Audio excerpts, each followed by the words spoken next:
ವಿಚಾರ ಎರಡೆರಡು ಪಕ್ಷಕ್ಕೆ ಸಂಬಂಧಪಟ್ಟ ಬೆಳವಣಿಗೆಗಿರೋದ್ರಿಂದ ಅನೇಕ ಆಯಾಮವನ್ನ ಈ ಚರ್ಚೆ ಪಡೆದುಕೊಳ್ಳೋ ಸಾಧ್ಯತೆ. ಹೀಗಾಗಿ ಒಂದು ನಿರ್ದಿಷ್ಟ ಚೌಕಟ್ಟಿನಲ್ಲಿ ಎರಡೂ ಚರ್ಚೆಯನ್ನ ನೋಡೋ ಪ್ರಯತ್ನ ಮಾಡ್ತಾ ಹೋಗೋಣ. ಈ ಚರ್ಚೆಯ ಚೌಕಟ್ಟು ಈ ರೀತಿ: ಭರ್ಜರಿ ಬಹುಮತದ ನಡುವೆಯೂ ಸಹಮತದ ಕೊರತೆ ಸರ್ಕಾರವನ್ನ ಕಾಡ್ತಾ ಇದೆಯಾ? ಬ್ಯಾಕ್ ಟು ಬ್ಯಾಕ್ ಆಗ್ತಾ ಇರುವ ಬೆಳವಣಿಗೆಗಳೇ ಈ ರೀತಿಯ ಅನುಮಾನಕ್ಕೆ ಕಾರಣವಾಗ್ತಾ ಇರೋದು.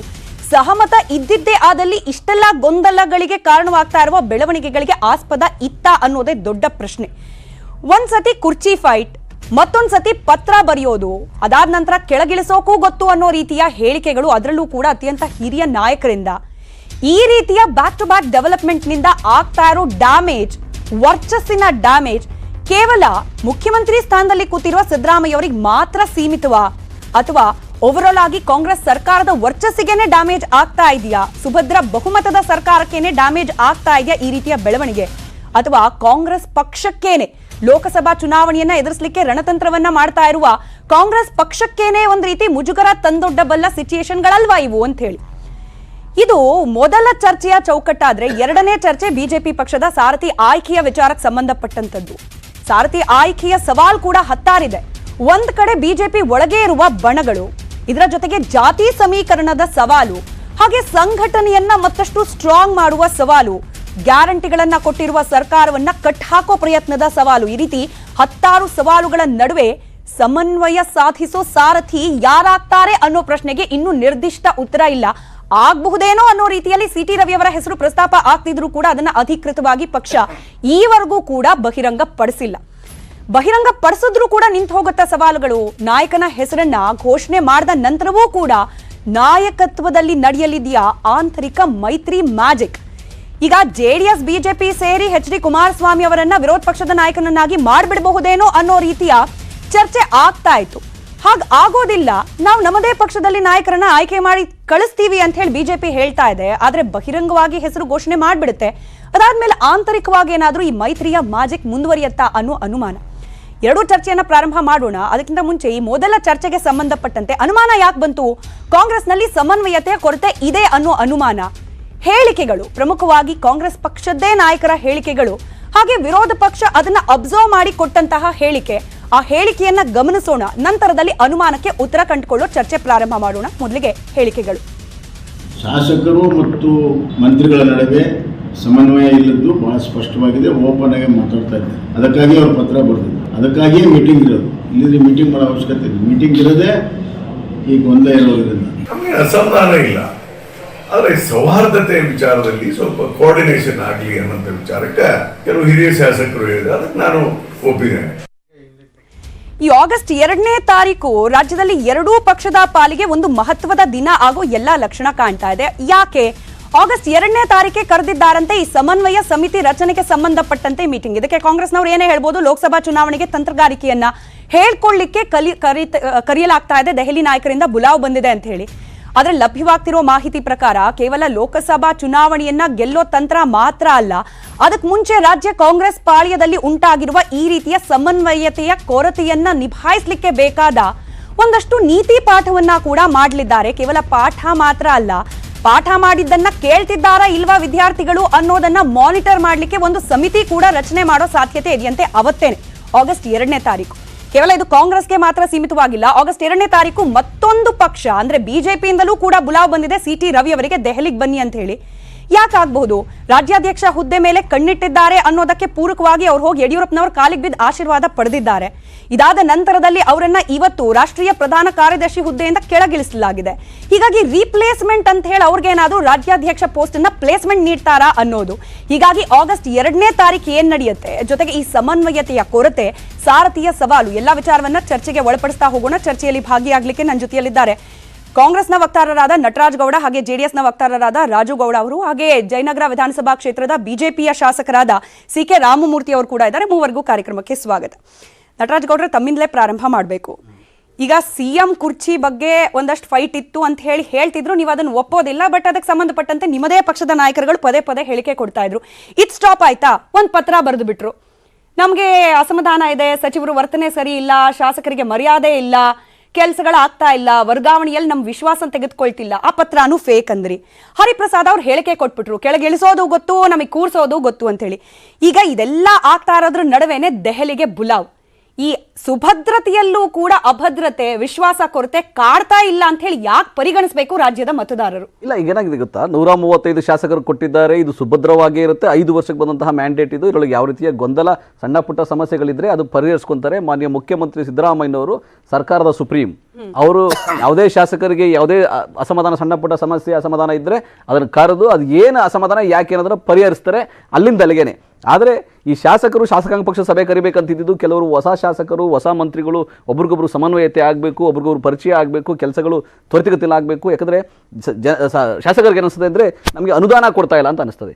ಯಾಕೆ ಅನುದಾನ ಕೊಡ್ತಾ ಇದ್ದಾರೆ? ಕಳೆದ ಸರ್ಕಾರ ನಾವು ಬಿಟ್ಟೋಗಿರೋದು ಏನಂದರೆ ನಮಗೆ ಖಾಲಿ ಬೊಕ್ಕಸ, ಖಾಲಿ ಖಜಾನೆ, ಮತ್ತು ನಮಗೆ ಹೊರೆ ಏನು 2.5 ಲಕ್ಷ ಕೋಟಿ ರೂಪಾಯಿಯಷ್ಟು ಕಾಮಗಾರಿ ಆಗ್ತಾ ಇರೋಂಥದ್ದು, ಶುರುವಾಗಿರೋದು, ಮುಗ್ದಿರೋಂಥದ್ದು, ಅವೆಲ್ಲ ನಾವು ಹೊಣೆಗಾರಿಕೆ ಇದೆ. ಅಷ್ಟು 2.5 ಲಕ್ಷ ಕೋಟಿ ರೂಪಾಯಿ ಹೊಣೆಗಾರಿಕೆ ಅನ್ನೋದು ಇನ್ನೂ 2 ವರ್ಷ 3 ವರ್ಷ ಆದರೂ ನಮಗೆ ಅದನ್ನು ತಡ್ಕೋಬೇಕಾಗಿದೆ. ಆ ನಿಟ್ಟಿನಲ್ಲಿ ಈ ಹೊರೆ ಮತ್ತು ಅವ್ರು ಮಾಡಿರ್ತಕ್ಕಂತಹ ಏನು ಡ್ಯಾಮೇಜ್ ಮಾಡಿದಾರಲ್ಲ ಅದನ್ನು ನಾವು ಕಂಟ್ರೋಲ್ ಮಾಡಬೇಕಾಗಿದೆ ಮತ್ತು ದುರಸ್ತಿ ಮಾಡಬೇಕಾಗಿದೆ ಆರ್ಥಿಕತೆಯನ್ನು. ಆ ಆರ್ಥಿಕತೆ ದುರಸ್ತಿ ಮಾಡ್ತಾ ಇರಬೇಕಾದ್ರೆ ನಿಮಗೆ ಅನುದಾನದ ಕೊರತೆ ಆಗುತ್ತೆ. ವಿಶೇಷ ಅನುದಾನ ಕೊಡಲಿಕ್ಕಾಗಲ್ಲ, ಆದರೆ ನಾರ್ಮಲ್ ಆಗಿ ಏನು ಅನುದಾನ ಸಿಗಬೇಕು ಅದು ಶಾಸಕರು ಸಿಗುತ್ತೆ. ಯೋಜನೆಗಳು ಮುಂದುವರಿತವೆ, ಗ್ಯಾರಂಟಿ ಯೋಜನೆಗಳು ಮುಂದುವರಿತವೆ. ಅದನ್ನೆಲ್ಲವನ್ನು ಮಾನ್ಯ ಸಿದ್ದರಾಮಯ್ಯನವರು ಮನವರಿಕೆ ಮಾಡಿಕೊಟ್ಟಿದ್ದಾರೆ ಶಾಸಕ ಪಕ್ಷದಲ್ಲಿ. ಹಂಗಾಗಿ ಯಾವ ರೀತಿಯ ಗೊಂದಲ ಸಮಸ್ಯೆಗಳು ಇಲ್ಲ. ಬಂದರೆ ಅಲ್ಲಿಂದಲೇ ಅದನ್ನು ಸಾಲ್ವ್ ಮಾಡ್ತಾರೆ. ದೆಹಲಿಗೆ ಹೋಗುವಂಥ ಮಟ್ಟದಲ್ಲಿ ಆ ಥರ ಭಿನ್ನಮತ, ಭಿನ್ನಾಭಿಪ್ರಾಯ, ಅಸಮಾಧಾನ ಖಂಡಿತವಾಗೂ ಇಲ್ವೇ ಇಲ್ಲ. ನೀವು ಮಾತಿನ ಮಧ್ಯೆ ಹೇಳಿದ್ರೆ ಇಂಟರಪ್ಟ್ ಮಾಡಬಾರ್ದು ಅಂತ ಹೇಳಿ ಕ್ಲಿಯರ್ 1 ಮಿನಿಟ್ಗಿಂತ ಜಾಸ್ತಿ ಟೈಮ್ ಕೊಟ್ಟೆ. ಸಿಎಂ ಅವರೇ ಇಲ್ಲಿ ಸುಪ್ರೀಂ ಅಂತ ಹೇಳಿ. ಹೌದು. ಬಟ್ ಆ ಸಿಎಂ ಸುಪ್ರೀಂ ಅನ್ನೋದ್ರ ಬಗ್ಗೆನೇ ಅನುಮಾನಗಳು ಹುಟ್ಕೊಳ್ತಾ ಇದೆಯಲ್ಲ, ಈ ಅನುಮಾನಗಳನ್ನ ಬಗೆಹರಿಸಲಿಕ್ಕೇನೆ ದೆಹಲಿಗೆ ಕರೆದಿದ್ದಾರೆ ಅಂತ ಹೇಳಿ ಯಾಕೆ ಭಾವಿಸಬಾರ್ದು? ಇಲ್ಲ, ಅದು ಭಾವಿಸ್ಬೇಕು, ಏನ್ ಬೇಕಾದ್ರೆ ಭಾವಿಸ್ಬೋದು. ನೋಡಿ, ಇಲ್ಲಿ ಅಧ್ಯಕ್ಷರು, ಕಾಂಗ್ರೆಸ್ ಪಕ್ಷದ ಅಧ್ಯಕ್ಷರು ಮಾನ್ಯ ಡಿ ಕೆ ಶಿವಕುಮಾರ್ ಎಲ್ಲ ಸಂಘಟನೆಯ ವಿಷಯಗಳನ್ನ ಅವರೇ ನೋಡ್ಕೊತಾರೆ. ಮುಖ್ಯಮಂತ್ರಿಗಳಾಗಿ ಅವರು ಇಡೀ ಆಡಳಿತವನ್ನು ಅವ್ರು ನೋಡ್ಕೊತಾರೆ. ಆದರೆ ಪಕ್ಷಕ್ಕೂ ಸರ್ಕಾರಕ್ಕೂ ಕರೆಕ್ಟಾಗಿ ನಡ್ಕೊಂಡು ಹೋಗ್ತಾ ಇದೆ. ಯಾಕಂದರೆ ಲೋಕಸಭಾ ಚುನಾವಣೆ ಮುಂದಿನ ಗುರಿ, 20 ಕ್ಷೇತ್ರಗಳು ಗೆಲ್ಲಬೇಕಂತ ಒಂದು ಗುರಿ ಇಟ್ಕೊಂಡಿದ್ದಾರೆ. ಹೈಕಮಾಂಡು ನಾವು 20 ಕ್ಷೇತ್ರ ಹೇಳಿದೆ, ನಮ್ಮಲ್ಲೂ ಕೂಡ ನಾವು ಅಸೆಸ್ ಮಾಡ್ಕೊಂಡಿದ್ವಿ 20 ಕ್ಷೇತ್ರ ಗೆಲ್ಲಬಹುದು, ಅದಕ್ಕೆ ನಾವು ಪ್ರಯತ್ನ ಮಾಡೋಣ ಅಂತ. 43% ಮತಗಳನ್ನ ಬಂದಿದೆ ನಮ್ಗೆ ಆಲ್ರೆಡಿ. ಗ್ಯಾರಂಟಿ ಯೋಜನೆಗಳಿಂದ 48% ಮತಗಳು ಬರುತ್ತೆ. ಹಂಗಾಗಿ 20 ಕ್ಷೇತ್ರಗಳು ಗೆಲ್ಲಕ್ಕೆ ಅವಕಾಶ ಇದೆ. ಒಟ್ಟಾಗಿ ಹೋಗ್ಬೇಕಂತಿದೆ. ಈಗ ಡೆಲ್ಲಿಗೆ ಹೋಗ್ತಾ ಇರೋದೇ ಅಂದರೆ ಈ ಹೆಂಗೆ ನಮ್ಮ ರಣತಂತ್ರ ಇರಬೇಕು, ಕಾರ್ಯತಂತ್ರ ಯಾವ ರೀತಿ ಇರಬೇಕು, ಗ್ಯಾರಂಟಿ ಯೋಜನೆಗಳು ಹೆಂಗೆ ಇಂಪ್ಲಿಮೆಂಟ್ ಮಾಡಬೇಕು. ಸಮನ್ವಯ ಸಮಿತಿ ರಚನೆ ಆಗಲ್ಲ, ಅದು ಅಗತ್ಯನೇ ಇಲ್ಲ. ಇದೇನು ಸಮ್ಮಿಶ್ರ ಸರ್ಕಾರ ಅಲ್ಲ, ಸಮನ್ವಯ ಸಮಿತಿ ಮೈತ್ರಿ ಸರ್ಕಾರ ಇದ್ದಾಗ. ಮತದಾರರು ನಮ್ಮ ಕಾರ್ಯಕ್ರಮದ ವೀಕ್ಷಕರು ಕೂಡ ಆಗಿರೋದ್ರಿಂದ ಗಮನಿಸ್ತಾ ಇರ್ತಾರೆ. ಒಂದು ಪಕ್ಷದ ವಕ್ತಾರರು ತಾವು ಇವತ್ತು ಆಗಲ್ಲ ಅಂತ ಹೇಳಿ ವೇದಿಕೆಯಲ್ಲಿ ಹೇಳಿ, ನಾಳೆ ದಿನ ಇನ್ ಕೇಸ್ ಏನಾದ್ರೂ ಸಮನ್ವಯ ಸಮಿತಿ ರಚನೆ ಆದ್ರೆ ನಿಮ್ಮ ಹೇಳಿಕೆ ವ್ಯತಿರಿಕ್ತವಾಗುತ್ತೆ. ಅದಕ್ಕೆ ಇನ್ನೊಂದ್ಸತಿ ಯೋಚನೆ ಮಾಡಿ. ಸರ್ಕಾರ ಇಲ್ಲ, ಯಾವತ್ತೇ ಆಗಲಿ ಸರ್ಕಾರ ಏಕಪಕ್ಷ ಸರ್ಕಾರ ಇದ್ದಾಗ ಸಮನ್ವಯ ಸಮಿತಿಯ ಪ್ರಶ್ನೆ ಬರಲ್ಲ. ಯಾವುದೇ ಸರ್ಕಾರಗಳು ಇಡೀ ದೇಶದಲ್ಲಿ ಆ ಥರ ಬರೋದಿಲ್ಲ.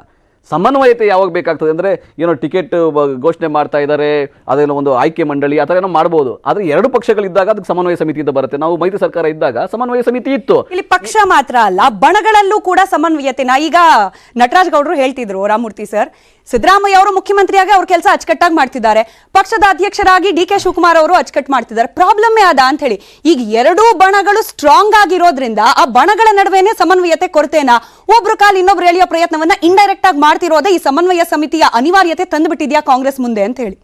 ಅಲ್ಲ, ಈಗ ಕಾಂಗ್ರೆಸ್ ಅಲ್ಲಿ ಮೇಲ್ನೋಟಕ್ಕೆ ನಾವು ಎಲ್ಲವೂ ಸರಿ ಇಲ್ಲ ಅಂತ ಅಂದ್ಬಿಟ್ಟು ಇಡೀ ಪಬ್ಲಿಕ್ ಹೇಳುವಂಥ ಕೆಲಸ ಆಗಿದೆ.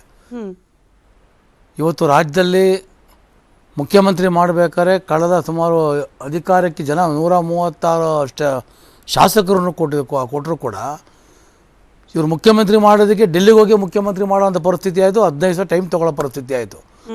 ಇದಾದಮೇಲೆ ಏನು ಇವತ್ತು ನಾವು ನೋಡ್ತೇವೆ, ವಿಧಾನಮಂಡಲ ನೋಡ್ತಾ ಇದ್ದೀವಿ, ಇದು ವಿಧಾನಸೌಧದಲ್ಲಿ ನೋಡೋದು ದೃಷ್ಟಿಯಿಂದ ಇಡೀ ಶಾಸಕರಿಗೆ ಒಂದು ಸಮನ್ವಯ ಕೊರತೆ ನಿಜವಾಗ್ಲೂ ಇದೆ. ಯಾಕೆ ಅಂತಂತಂದರೆ ಈ ಸುಮಾರು ಜನ ಮೀಡಿಯಾಗೆ ಬಂದಿದ್ದಾರೆ, ಒಂದು ಲೆಟರ್ಗಳು ಕೊಟ್ಟಿದ್ದಾರೆ. ಇವತ್ತಿನ ಶಾಸಕರು ಮಂತ್ರಿಗಳು ಈ ಶಾಸಕರು ಮಾತು ಕೇಳ್ತಾ ಇಲ್ಲ, ಕೆಲಸಗಳು ಮಾಡಿಕೊಡ್ತಾ ಇಲ್ಲ. ಎಲ್ಲ ಮಿನಿಸ್ಟ್ರುಗಳು ಇವತ್ತು ಅವರದೇ ಅಂತ ಒಂದು ದಂಧೆಯಲ್ಲಿ ಕೆಲಸವನ್ನು ಮಾಡ್ತಾಯಿದ್ದಾರೆ. ಇವರು ಒಂದು ಕಡೆ ಹೋದರೆ ಇವರು ಸಿದ್ದರಾಮಯ್ಯನ ಗುಂಪು, ಒಂದು ಡಿ ಕೆ ಶಿವಕುಮಾರ್ ಗುಂಪು ಅಂತ ನಮ್ಮಲ್ಲಿ ತಾರತಮ್ಯವನ್ನು ಮಾಡ್ತಾಯಿದ್ದಾರೆ. ಈ ದೃಷ್ಟಿಯಿಂದ ಅಂದರೆ ನಾವು ಆ ದೃಷ್ಟಿಯಿಂದ ದೊಡ್ಡ ಗಲಾಟೆನೇ ಆಗಿದೆ. ಎಲ್ಲ ಸುಮಾರು ಶಾಸಕರು ಪತ್ರಿಕೆ ಮುಂದೆ ಕೂಡ ಹೇಳಿದ್ದಾರೆ, ಸೈನ್ ಮಾಡಿ ಕೊಟ್ಟಿದ್ದಾರೆ ಶಾಸಕಾಂಗ ಪಕ್ಷ ಸಭೆಯನ್ನು ಕರಿಬೇಕು ಅಂತ. ಒಂದು ಎರಡನೇ ವಿಚಾರದಲ್ಲಿ ಇವತ್ತು ಡಿ ಕೆ ಶಿವಕುಮಾರ್ ಹೇಳುವಂಥ ಏನು ಪ್ರೆಸ್ ಮೀಟ್ಗಳಾಗಿರಲಿ, ಹರಿಪ್ರಸಾದ್ ಅವರು ನನಗೆ ಮುಖ್ಯಮಂತ್ರಿ ಮಾಡೋದು ಗೊತ್ತು, ಇಳಿಸೋದು ಗೊತ್ತು ಅಂತ ಮಾಡುವಂಥ ಪ್ರಕರಣಗಳಾಗಲಿ, ಎಲ್ಲರೂ ಕೂಡ ಇವತ್ತು ಸಿದ್ದರಾಮಯ್ಯನವ್ರನ್ನ ಇವತ್ತು ತೆಗಿಬೇಕು ಅಂತಲೇ ಒಂದು ಪ್ಲ್ಯಾನ್ ಮಾಡಿ ಒಂದು ಮಾಡ್ತಾರೆ. ಯಾಕೆಂದರೆ ಇಲ್ಲಿ ನಿಜವಾಗಿ ಎಲ್ಲರಿಗೂ ಗೊತ್ತು, ಇವತ್ತು ಡಿ ಕೆ ಶಿವಕುಮಾರ್ ಅವ್ರ ಒಂದು ಗುಂಪಿದೆ, ಸಿದ್ದರಾಮಯ್ಯನವ್ರ ಒಂದು ಗುಂಪಿದೆ, ಅವ್ರನ್ನ ತೆಗಿಬೇಕು ಅಂತ ಇವ್ರನ್ನ ತೆಗಿಬೇಕು ಅಂತ ಈ ಪರಿಸ್ಥಿತಿ ಆಗ್ಬಿಟ್ಟು ಈ ದೊಡ್ಡ ಒಂದು ವಿಷಯ ಆಗಿದೆ. ಅದಕ್ಕೆ ಇವರೆಲ್ಲ ಡೆಲ್ಲಿಗೆ ಕರ್ಸ್ಕೊಂಡು ಒಂದು ಸಮನ್ವಯ ಸಮಿತಿಯನ್ನು ಮಾಡಬೇಕು, ಮತ್ತು ಅವ್ರ ಬಗ್ಗೆ ಕಂಟ್ರೋಲ್ ಮಾಡಬೇಕು ಅಂತ ಡೆಲ್ಲಿಗೆ ಕರ್ಸ್ಕೊಂಡು. ನಿಜ ಇದು. ಈಗ ನಟರಾಜ್ ಗೌಡರು ನಮಗೆ ಆತ್ಮೀಯರು, ಅವರು ಹೇಳಲೇಬೇಕು, ಏನಂತ ವಕ್ತಾರರು. ಆ ದೃಷ್ಟಿಯಿಂದ ಎಲ್ಲೋ ಒಂದು ಕಡೆ ಇವತ್ತು ಓವರ್ಫ್ಲೋ ಆಗ್ಬಿಟ್ಟಿದೆ ಅಲ್ಲಿ, ಏನೋ ಪಾರ್ಟಿನಲ್ಲಿ ಯಾರು ಹಿಡಿದಕ್ಕೆ ಸಿಗ್ತಿಲ್ಲ ಅಲ್ಲಿ. ಆ ದೃಷ್ಟಿಯಿಂದ ನಿಜವಾಗ್ಲೂ ಕೂಡ ಕಾಂಗ್ರೆಸ್ಗೆ ಜನ ಭ್ರಮನಿರಸರಾಗಿದ್ದಾರೆ.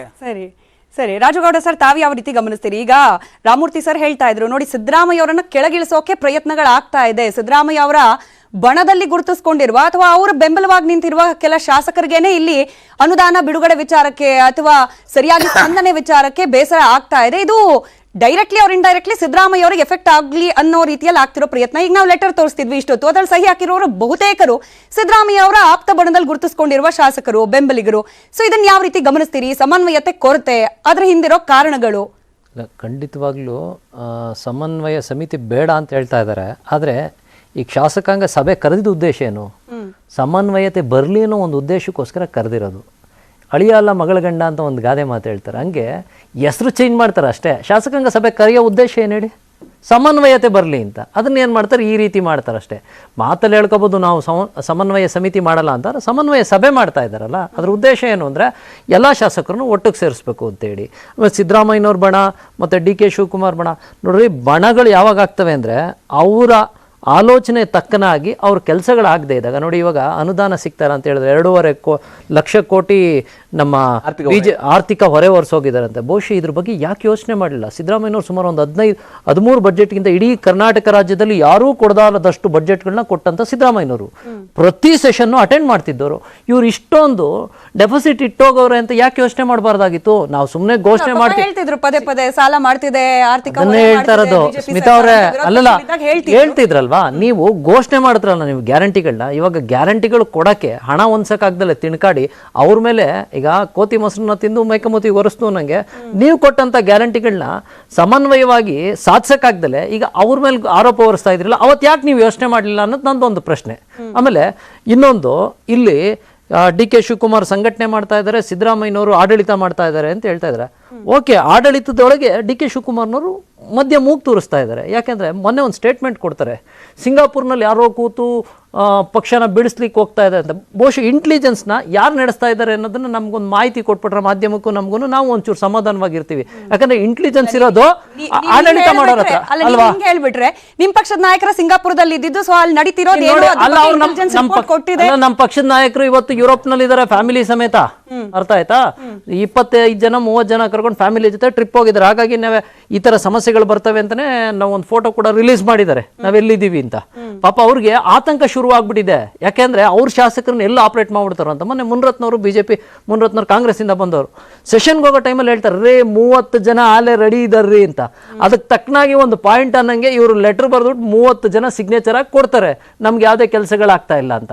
ಸಮನ್ವಯ ಕೊರತೆ ಇದೆ ಅಂದಾಗ ಸಮನ್ವಯ ಸಭೆ ಮಾಡೋದ್ರ ಜೊತೆಗೆ ಸಮನ್ವಯ ಸಮಿತಿ ರಚನೆ ಮಾಡ್ಕೊಳ್ಳಿ, ಒಂದು ಒಳ್ಳೆ ಆಡಳಿತ ಕೊಡಿ. ನಮ್ಗೇನು ನಿಮ್ಮ ಆಡಳಿತಕ್ಕೆ ತೊಂದರೆ ಕೊಡೋಂಥ ಮನಸ್ಥಿತಿ ಇಲ್ಲ. ಈ ಜನಗಳಿಗೆ ನೀವು ಕೊಟ್ಟಿದ್ದೀರಲ್ಲ ಗ್ಯಾರಂಟಿ, ತುಂಬ ಒಳ್ಳೆ ಗ್ಯಾರಂಟಿಗಳು. ಆ ಗ್ಯಾರಂಟಿಗಳನ್ನ ತಲುಪೋ ಕಡೆಗೆ ನೀವು ಕೆಲಸ ಮಾಡಿ. ನಿಮ್ಗೇನು ಬೇಕೋ ವಿರೋಧ ಪಕ್ಷವಾಗಿ ಮತ್ತು ಪ್ರತಿಪಕ್ಷವಾಗಿ ಫ್ಲೋರ್ನಲ್ಲಿ ನಿಮ್ಗೇನು ಬೇಕೋ ಸಪೋರ್ಟ್ ನಾವು ಮಾಡ್ತಾ ಇದ್ದೀವಿ. ನೀವು ಮಾತಾಡ್ತಾರೆ ನಮ್ಮ ಸರ್ಕಾರ ಬೀಳಿಸೋ ಪ್ರಯತ್ನ ಮಾಡ್ತಾ ಇದ್ದಾರೆ ಅನ್ನೋ ಒಂದು ಚಿಂತನೆ ಬಿಡಿ, ಒಂದು ಒಳ್ಳೆ ಅಧಿಕಾರ ಕೊಡಿ, ಆಮೇಲೆ ಜನಗಳನ್ನ ಖುಷಿ ಪಡಿಸಿ ಅಂತ ನಾವು ಈ ಸಂದರ್ಭದಲ್ಲಿ ಬಯಸ್ತಾ ಇದೀವಿ. ನಟರಾಜ್ ಗೌಡ್ರೆ, 135 ಮಂದಿ ಶಾಸಕರನ್ನ ಆಯ್ಕೆ ಮಾಡಿ ಕಳಿಸಿದ್ದಾರೆ ಮತದಾರರು, ನಿಮ್ ಪಕ್ಷ ಸುಭದ್ರವಾದ ಸರ್ಕಾರ ಕೊಡ್ಲಿ ಅಂತ. ಆ 135 ಜನರ ನಡುವೆನೆ ವಿಶ್ವಾಸ ಇಲ್ಲ ಅನ್ನೋದನ್ನ ಪದೇ ಪದೇ ಬೇರೆ ಬೇರೆ ಸಿಚುಯೇಷನ್ ಅಲ್ಲಿ ನಿಮ್ಮದೇ ಪಕ್ಷದ ನಾಯಕರು ಬಹಿರಂಗ ಪಡಿಸ್ತಿದ್ದಾರೆ. ಈ ಪತ್ರ ಫೇಕ್ ಅಂತಂದ್ರಿ, ಅದಾದ ತಕ್ಷಣನೇ ಸಭೆ ಕರೆದ್ರು ಮುಖ್ಯಮಂತ್ರಿಗಳು, ಅಲ್ಲೂ ಕೂಡ ಅಸಮಾಧಾನ ಅನ್ನೋದು ಅದನ್ನ ನೀವು ಅಲ್ಲ ಗಳಿಬಹುದು. ಬಟ್ ಆಗ್ತಾ ಇರೋ ಡೆವಲಪ್ಮೆಂಟ್ಸ್ ನಡುವೆ ದೆಹಲಿಗೆ ಕರೆದಿದ್ದಾರಲ್ಲ, ಯಾಕೆ ಕರೆದಿದ್ದಾರೆ? 37 ಜನ ನಾಯಕರು, ಅದ್ರಲ್ಲಿ ಕೇವಲ ಸಚಿವರು ಮಾತ್ರ ಇಲ್ಲ, ಮುಖ್ಯಮಂತ್ರಿ ಉಪಮುಖ್ಯಮಂತ್ರಿ ಮಾತ್ರ ಇಲ್ಲ, ಬೇರೆ ಬೇರೆ ಜವಾಬ್ದಾರಿ ಇಲ್ಲದೆ ಇರೋರು ಕೂಡ, ಅಂದ್ರೆ ಅಫಿಷಿಯಲಿ ಅನೌನ್ಸ್ ಜವಾಬ್ದಾರಿ ಇಲ್ಲದೆ ಇರೋರನ್ನ ಕೂಡ ಕರಿತಿರೋದು, BK ಹರಿಪ್ರಸಾದ್ನ ಕರಿತಿರೋದು. ಇದು ಯಾಕೆ ಅಂತ ಹೇಳಿ, ಸಮನ್ವಯತೆಯನ್ನ ಸಾಧಿಸ್ಲಿಕ್ಕೇನೆ ಕರೆದಿಲ್ಲ ಅಂತ ಹೇಳಿ ಹೇಗೆ ಹೇಳ್ತೀರಿ? ನೋಡಿ, ಪ್ರತಿಯೊಂದು ಶಾಸಕಾಂಗ ಪಕ್ಷ ಸಭೆ ನಡೆಯೋದೇ ಅವ್ರು ಹೇಳ್ದಂಗೆ ರಾಜುಗೌಡರು ಕರೆಕ್ಟಾಗಿ ಹೇಳೋದು, ಸಮನ್ವಯತೆ ಸೃಷ್ಟಿ ಮಾಡಲಿಕ್ಕೆ ಅಂತಾನೆ. ಶಾಸಕಾಂಗ ಪಕ್ಷ ಸಭೆನೇ ಉದ್ದೇಶನೇ ಅದು. ಏನೇನು ಕೆಲಸಗಳಾಗಬೇಕು, ಯಾವ ಕೆಲಸಗಳಾಗಿಲ್ಲ, ಯಾರ್ಯಾರು ಹಂಗೆ ಒಟ್ಟಾಗಿ ಕೆಲಸ ಮಾಡಬೇಕು ಅದನ್ನು ಶಾಸಕಾಂಗ ಪಕ್ಷದ ನಾಯಕರು ಹೇಳ್ತಾರೆ. ಅವಾಗ ಮುಖ್ಯಮಂತ್ರಿಗಳು ಹೇಳ್ತಾರೆ. ಅದು ಸಮಸ್ಯೆಗಳಿಲ್ದಂಗೆ, ಅಸಮಾನಗದಿಲ್ಲದ ಚರ್ಚೆಗಳಿಲ್ದಂಗೆ ಆಗುವಂಥ ಶಾಸಕಾಂಗ ಸಭೆನೇ ಅಲ್ಲ ಅದು. ಬಿಜೆಪಿ ಅವ್ರು ಮಾಡಲ್ವಲ್ಲ, ಶಾಸಕಾಂಗ ಪಕ್ಷ ಸಭೆನೇ ಮಾಡಲ್ವಲ್ಲ ಆ ರೀತಿ ಅದು. ಬಟ್ ನಮ್ಮಲ್ಲಿ ಸಭೆನೂ ಮಾಡ್ತೀವಿ, ಆಂತರಿಕ ಡೆಮಾಕ್ರಸಿನೂ ಇದೆ, ಚರ್ಚೆಗಳಾಗ್ತವೆ, ಸಂವಾದಗಳಾಗ್ತವೆ, ಸಮಾಲೋಚನೆಗಳಾಗ್ತವೆ, ನಿಷ್ಕರ್ಷ ಬಂದು ಒಂದು ಫೈನಲ್ ಆಗಿ ತೀರ್ಮಾನಗಳಾಗ್ತವೆ. ಅದನ್ನ ಮಾನ್ಯ ಮುಖ್ಯಮಂತ್ರಿಗಳು ಎಂಡೋರ್ಸ್ ಮಾಡ್ತಾರೆ. ಅದೇ ಶಾಸಕಾಂಗ ಪಕ್ಷ ಸಭೆ. ಇವಾಗ ಡೆಲ್ಲಿಗೆ ಯಾಕೆ ಹೋಗ್ತಾ ಇರೋದು ಅಂದರೆ ಅಸಮಾಧಾನದಿಂದ ಹೋಗ್ತಾ ಇದ್ದಾರೆ ಅಂತಲ್ಲ.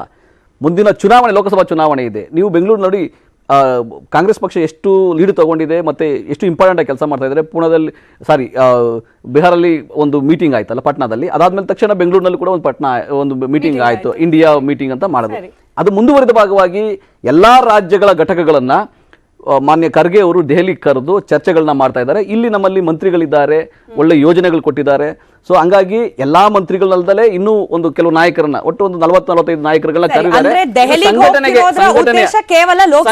ಚುನಾವಣೆ ಮತ್ತು ಸಂಘಟನೆ. ಹಾಗಾದ್ರೆ ಹೇಳಿ, ಈ ಶಾಸಕಾಂಗ ಪಕ್ಷದ ಸಭೆ ಆಗತ್ತೆ, ಸಭೆ ಆದ ನಂತರದಲ್ಲಿ ನಿಮ್ಮದೇ ಪಕ್ಷದ ಇಬ್ಬರು ಪ್ರಮುಖ ನಾಯಕರ ಹೇಳಿಕೆಯನ್ನು ಗಮನಿಸ್ತೀನಿ, ನಿಮಗೆ ಮತ್ತೆ ನೆನಪಿಸ್ತೀನಿ. ಪ್ರಿಯಾಂಕ್ ಖರ್ಗೆ ಅವರು ಹೇಳ್ತಾರೆ ಎಲ್ಲರನ್ನೂ ಕೂಡ ಸಮಾಧಾನ ಮಾಡಕ್ ಆಗೋದಿಲ್ಲ ಕಣ್ರಿ, ಅಂದ್ರೆ ಅಲ್ಲಿ ಅಸಮಾಧಾನ ಇದೆ ಅನ್ನೋದನ್ನ ಅವರೇ ಒಪ್ಕೊಂಡ್ರು ಅಂತ. ಸತೀಶ್ ಜಾರಕಿಹೊಳಿ ಅವರು ಬಹಿರಂಗವಾಗಿ ಹೇಳ್ತಾರೆ ಹೌದು ಚಿಕ್ಕ ಪುಟ್ಟ ಸಮಸ್ಯೆಗಳು ಇರೋದು ನಿಜ, ಅವ್ರ ಪ್ರಕಾರ ಚಿಕ್ಕ ಪುಟ್ಟದಿರಬಹುದೇನೋ, ಬಟ್ ಪ್ರೊಜೆಕ್ಟ್ ಆಗ್ತಿರೋದು ಯಾವ ರೀತಿ, ಸಮನ್ವಯತೆ ಇಲ್ಲ ಅನ್ನೋ ರೀತಿಯಲ್ಲೇ. ಹಾಗಾದ್ರೆ ಕಂಪ್ಲೀಟ್ ಮಾಡ್ಬಿಡಿ, ಇಲ್ಲಾದ ಶಾಸಕಾಂಗ ಪಕ್ಷದ ಸಭೆ ನಿಮ್ ಪ್ರಕಾರ ಅಲ್ಲೂ ಕೂಡ ಸಮನ್ವಯತೆ ತರೋ ಪ್ರಯತ್ನ ಇದು ಫೇಲ್ಯೂರ್ ಆಯ್ತು ಅಂತ ಹೇಳಿ ನಾವ್ ಯಾಕೆ ಪರಿಗಣಿಸಬಾರ್ದು? ಅದಕ್ಕೋಸ್ಕರನೇ ದೆಹಲಿಗೆ ಹೋಗ್ತಿದ್ದಾರೆ, ದೆಹಲಿಯಲ್ಲಿ ಆಗತ್ತೆ ಒಂದು ಸಮನ್ವಯ ಸಮಿತಿ, ಯಾಕೆ ಪರಿಗಣಿಸಬಾರ್ದು? ನೋಡಿ, ಅದನ್ನ ನೀವು ಆ ರೀತಿ ವಿಶ್ಲೇಷಣೆ ಮಾಡಬಹುದು, ಬಟ್ ಅದು ಸತ್ಯನೇ ಅಲ್ಲ. ಯಾಕಂದ್ರೆ ಇಲ್ಲಿ ಬಂದಂತ 2 ಸಮಸ್ಯೆ ಬಂತು. ಒಂದು ನಮಗೆ ಅನುದಾನ, ಎರಡನೇದು ನಮಗೆ ವರ್ಗಾವಣೆ ನಿಯಮಾನುಸಾರ ಏನೇನು ವರ್ಗಾವಣೆ ಆಗಬೇಕು ಅದಾಗುತ್ತೆ ಒಂದು. ಎರಡನೇದು ಅನುದಾನದಲ್ಲಿ ವಿಶೇಷ ಅನುದಾನ ಕೊಡ್ಲಿಕ್ಕೆ ಸಾಧ್ಯ ಆಗೋದಿಲ್ಲ. ಯಾಕಂದರೆ ಬೊಕ್ಕಸ ಖಾಲಿ ಇದೆ, ಕಳೆದ ಸರ್ಕಾರ ಖಾಲಿ ಬೊಕ್ಕಸ ಕೊಟ್ಟೋಗಿದೆ. ನಾವು ಕೆಲಸ ಮಾಡಬೇಕಿದೆ, ನಮ್ಮ ಬಡ್ಜೆಟ್ನಲ್ಲಿ ಗ್ಯಾರಂಟಿ ಯೋಜನೆಗಳನ್ನು ಮಾಡಿಕೊಂಡು ಆರ್ಥಿಕ ಶಿಸ್ತನ್ನು ಇಟ್ಕೊಂಡು ಯೋಜನೆಗಳನ್ನು ಮಾಡಬೇಕಿದೆ ಅಂತೇಳಿ ಮಾನ್ಯ ಸಿದ್ದರಾಮಯ್ಯನವರು ಕನ್ವಿನ್ಸ್ ಮಾಡಿದ್ದಾರೆ. ಎಲ್ಲರೂ ಕನ್ವಿನ್ಸ್ ಆಗಿದ್ದಾರೆ. ಈ ವಿಷಯಗಳು ಅಲ್ಲಿಗೆ ಮುಗಿದಿದ್ದು. ಅದೇ ಸಮಸ್ಯೆಗಳಿತ್ತಲ್ಲ, ಸಣ್ಣ ಪುಟ್ಟ ಸಮಸ್ಯೆಗಳಂತಾರಲ್ಲ, ಅದು ಎಲ್ಲಾ ಸಮಯದಲ್ಲೂ ಇರ್ತದೆ. ಇದನ್ನು ಒಂದು ನಿಲ್ಲಲ್ಲ, 5 ವರ್ಷನೂ ಇರ್ತದೆ. ಯಾಕಂದ್ರೆ 135 ಶಾಸಕರು ಎಲ್ಲ ಕೆಲಸ ಮಾಡಬೇಕು. 6 ತಿಂಗಳಾದ್ಮೇಲೋ ಅಥವಾ 8 ತಿಂಗಳಾದ್ಮೇಲೋ 1 ವರ್ಷ ಆದ್ಮೇಲೋ ಬಂದಿದ್ರೆ ಈ ರೀತಿ ಸಮಸ್ಯೆ ಎಷ್ಟು ತಿಂಗಳಾಯ್ತು ಸರ್? ನೀವೇ ಹೇಳ್ತೀರಿ ಹನಿಮೂನ್ ಪೀರಿಯಡ್ ಇಂದ ಆಚೆನೆ ಬಂದಿಲ್ಲ ಸರ್ಕಾರ, ಟೇಕ್ ಆಫ್ ಆಗ್ತಿದೆ ಸರ್ಕಾರ, ಇಷ್ಟು ಬೇಗ ಸಮಸ್ಯೆ ಬಂದ್ಬಿಟ್ರೆ 5 ವರ್ಷ ಸುಭದ್ರವಾಗಿ ಇರುತ್ತೆ ಸರ್ಕಾರ ಅನ್ನೋದು 100 ಭಾಗ ಸುಭದ್ರವಾಗೂ ಇರುತ್ತೆ. ಆಮೇಲೆ ಈ ಸಮಸ್ಯೆಗಳು ಅಂತ ದೊಡ್ಡ ಪರಿಣಾಮಕಾರಿ ಸಮಸ್ಯೆಗಳಲ್ಲ. ಬಹಿರಂಗ ಪತ್ರ ಬರೆದ್ರು ಅಲ್ಲ, ಬಹಿರಂಗ ಹೇಳಿಕೆ ಕೊಟ್ಟರು ದೊಡ್ಡದಲ್ಲ. ಈಗ ಬಹಿರಂಗ ಪತ್ರ ಅಂದ್ರೆ ಮಾನ್ಯ ಮುಖ್ಯಮಂತ್ರಿಗಳು ತೀರ್ಮಾನ ಮಾಡಿದ್ರು ಶಾಸಕಾಂಗ ಪಕ್ಷದ ಸಭೆ ಮಾಡ್ಬೇಕಂತ ಹೇಳಿ, ಇವರು ಪತ್ರ ಬರೆದ್ರು, ಅದರೊಳಗೆ ಏನು ತಪ್ಪಿಲ್ಲ. ಅದು ಮನವಿ ಮಾಡುವಂಥದ್ದು ಸರಿಯಾಗೇ ಇದೆ, ಅದು ಸಮಂಜಸವಾಗೂ ಇದೆ. ಆಮೇಲೆ ಈ ತರದ್ದು 5 ವರ್ಷನೂ ಇರುತ್ತೆ. ಇದು ದೊಡ್ಡ ಮಟ್ಟದ ಸಮಸ್ಯೆ ಅಂತೂ ಆಗ್ಲಿ ಅಥವಾ ಅಸಮಾಧಾನ ಅಂತ ನಾವು ಪರಿಗಣಿಸಕ್ಕೆ ಸಾಧ್ಯನೇ ಆಗಲ್ಲ. ಹೊರಗಿನವರು ಪರಿಗಣಿಸಬಹುದು, ಯಾಕಂದ್ರೆ ಈ ಬಹಳ ಸೂಕ್ಷ್ಮವಾಗಿ ದುರ್ಬೀನ್ ಹಾಕೊಂಡು ನೋಡ್ತಾ ಇರ್ತಾರೆ ಬಿಜೆಪಿಗರು. ಇದು ಸಮಸ್ಯೆ ಇರ್ಬೋದು, ದೊಡ್ಡದಾಗಿ ಪ್ರೊಫೆಷನೇಟ್ ಆಗಿ ತಗೊಂಡ್ಬೋದಾ ಅಂತ. ರಾಜುಗೌಡ ಸರ್ ಹೇಳಿ, ರಾಜಸ್ಥಾನದ ಉದಾಹರಣೆ, ಕರ್ನಾಟಕದಲ್ಲೂ ಅದೇ ರೆಪ್ಲಿಕೇಟ್ ಆಗ್ಬಿಡುತ್ತೋ ಅನ್ನೋ ಭಯ. ಹೀಗಾಗಿನೇ ಎನಿ ಕಾಸ್ಟ್ ಸಮನ್ವಯತೆ ಸಾಧಿಸಲೇಬೇಕು. ಎಲ್ಲಿವರೆಗೂ ಇವ್ರು ಒಪ್ಪದೆ ಹೋಗ್ಬೋದು ನಟರಾಜ್ ಗೌಡ್ರು, ಎಲ್ಲಿವರೆಗೂ ಸಿದ್ದರಾಮಯ್ಯ ಅವರಿಂದ ಡಿ.ಕೆ. ಶಿವಕುಮಾರ್ ಅವರಿಗೆ ಕರೆಕ್ಟ್ ಆಗಿ ಅಧಿಕಾರ ಹಸ್ತಾಂತರ ಆಗೋದಿಲ್ವೋ ಅಲ್ಲಿವರೆಗೂ ಆದ್ರೂ ಇರಬೇಕು ಸಮನ್ವಯತೆ. ಅದನ್ನ ಕಾಪಾಡೋಕೋಸ್ಕರ ಪ್ರಯತ್ನ. ರಾಜಸ್ಥಾನ ಆಗ್ಬಾರ್ದು, ಕರ್ನಾಟಕ. ಈ ಭಯ ಇದೆ ಇಲ್ಲ, ಏನ್ ಅನ್ಸುತ್ತೆ ನಿಮ್ಗೆ ಅಂತ? ಖಂಡಿತವಾಗ್ಲೂ ಇದೆ. ಈಗ ಬೆಂಕಿ ಇಲ್ದಲೆ ಹೊಗೆ ಆಡಲ್ಲ, ನಮಗೂ ಗೊತ್ತು ನಿಮಗೂ ಗೊತ್ತು. ಸೊ ಸಾಕಷ್ಟು ಜನ ಅವ್ರ ಪಕ್ಷದವರು ಮಾತಾಡಿದ್ದಾರೆ, ನಮ್ಮ ಪಕ್ಷದವರು ಮಾತಾಡಿದ್ದಾರೆ, ಬಿಜೆಪಿಯವರು ಮಾತಾಡಿದ್ದಾರೆ. ಯಾರಾಗ್ಬೋದು ಅಜಿತ್ ಪವಾರ್ ಅನ್ನೋ ಒಂದು ಚಿಂತನೆ ಕೂಡ ಮಾಧ್ಯಮದಲ್ಲಿ ದೊಡ್ಡ ಮಟ್ಟದಲ್ಲಿ ಚರ್ಚೆ ಆಗಿದೆ. ಅದು ನಮಗೂ ಗೊತ್ತಿರೋದು, ಅವ್ರಿಗೂ ಗೊತ್ತಿರುವಂಥ ವಿಚಾರ. ಆಮೇಲೆ ಸಮನ್ವಯತೆ ಕೊರತೆ ಯಾವಾಗ ಬರ್ತದೆ? ಈಗ ಶಾಸಕಾಂಗ ಸಭೆ ಕರಿಬೇಕು ಅನ್ನೋ ಅಲ್ಲಿವರೆಗೂ ಶಾಸಕರು ಒಬ್ರಿಗೊಬ್ರು ಮಕ ನೋಡ್ಕೊಂಡೇ ಇರಲಿಲ್ವಾ ಅವರು? ಕೆಲವರು ನನ್ನ ಮಕನೇ ನೋಡಿಲ್ಲ, ನಮ್ಗೆ ಇದೇ ಬಂದಿಲ್ಲ ಅಂತ. ಆಮೇಲೆ ಟ್ರಾನ್ಸ್ಫರ್ ವಿಚಾರದಲ್ಲಿ ಮಿನಿಸ್ಟರ್ಸ್ಗಳಿಗಿರೋದು 6% ಮಾತ್ರ ಮಾಡಲಿಕ್ಕೆ, ಅದನ್ನ ಮೀರಿದ್ದು ಸಪೋರ್ಟ್ ತಗೋಬೇಕಾಗಿರೋದು CM ಅವ್ರ ಹತ್ರ. CM ಅವರು ಅವ್ರ ಕಡೆಯವ್ರಿಗೆ, ಈಗ ಒಬ್ಬರನ್ನ ಯಾವುದೇ ಎಲೆಕ್ಷನ್ ನಿಲ್ಲಿಸ್ತಲೇ ಮಿನಿಸ್ಟ್ರು ಮಾಡಿರೋ ವಿಚಾರಕ್ಕೆ ನಾನು ಅವ್ರ ಹೆಸರು ಚರ್ಚೆಗೆ ತೊಗೊಳೋದು ಬೇಡ, ಯಾಕೆಂದರೆ ಅದು ಅವರ ಪಕ್ಷದ ಆಂತರಿಕ ವಿಚಾರ. ಅದ್ರ ಬಗ್ಗೆ ಕೂಡ ಚರ್ಚೆ ಆಗಿದೆ. ಏನೂ ಇಲ್ಲದಲೇ ಅವ್ರನ್ನ ಮಿನಿಸ್ಟ್ರು ಮಾಡಿದ್ದೀರಿ ಅಂತ ಕೂಡ ಆಗ್ತವೆ. ಈಗ ಸ್ವಂತವಾಗಿ ಇಂಡಿವಿಜುವಲ್ ಆಗಿ ಎಲ್ಲ ನಂದೇ, ನಾನು ಹೇಳ್ದಂಗೆ ನಡೆಯುತ್ತೆ ಅನ್ನೋ ರೀತಿ ಹೋದಂಥ ಸಂದರ್ಭದಲ್ಲಿ ರಾಜಕೀಯ ಪಕ್ಷಗಳಲ್ಲಿ ಇಂಥ ಸಮಸ್ಯೆಗಳು ನಡೆಯುವಂಥ ಸಹಜ.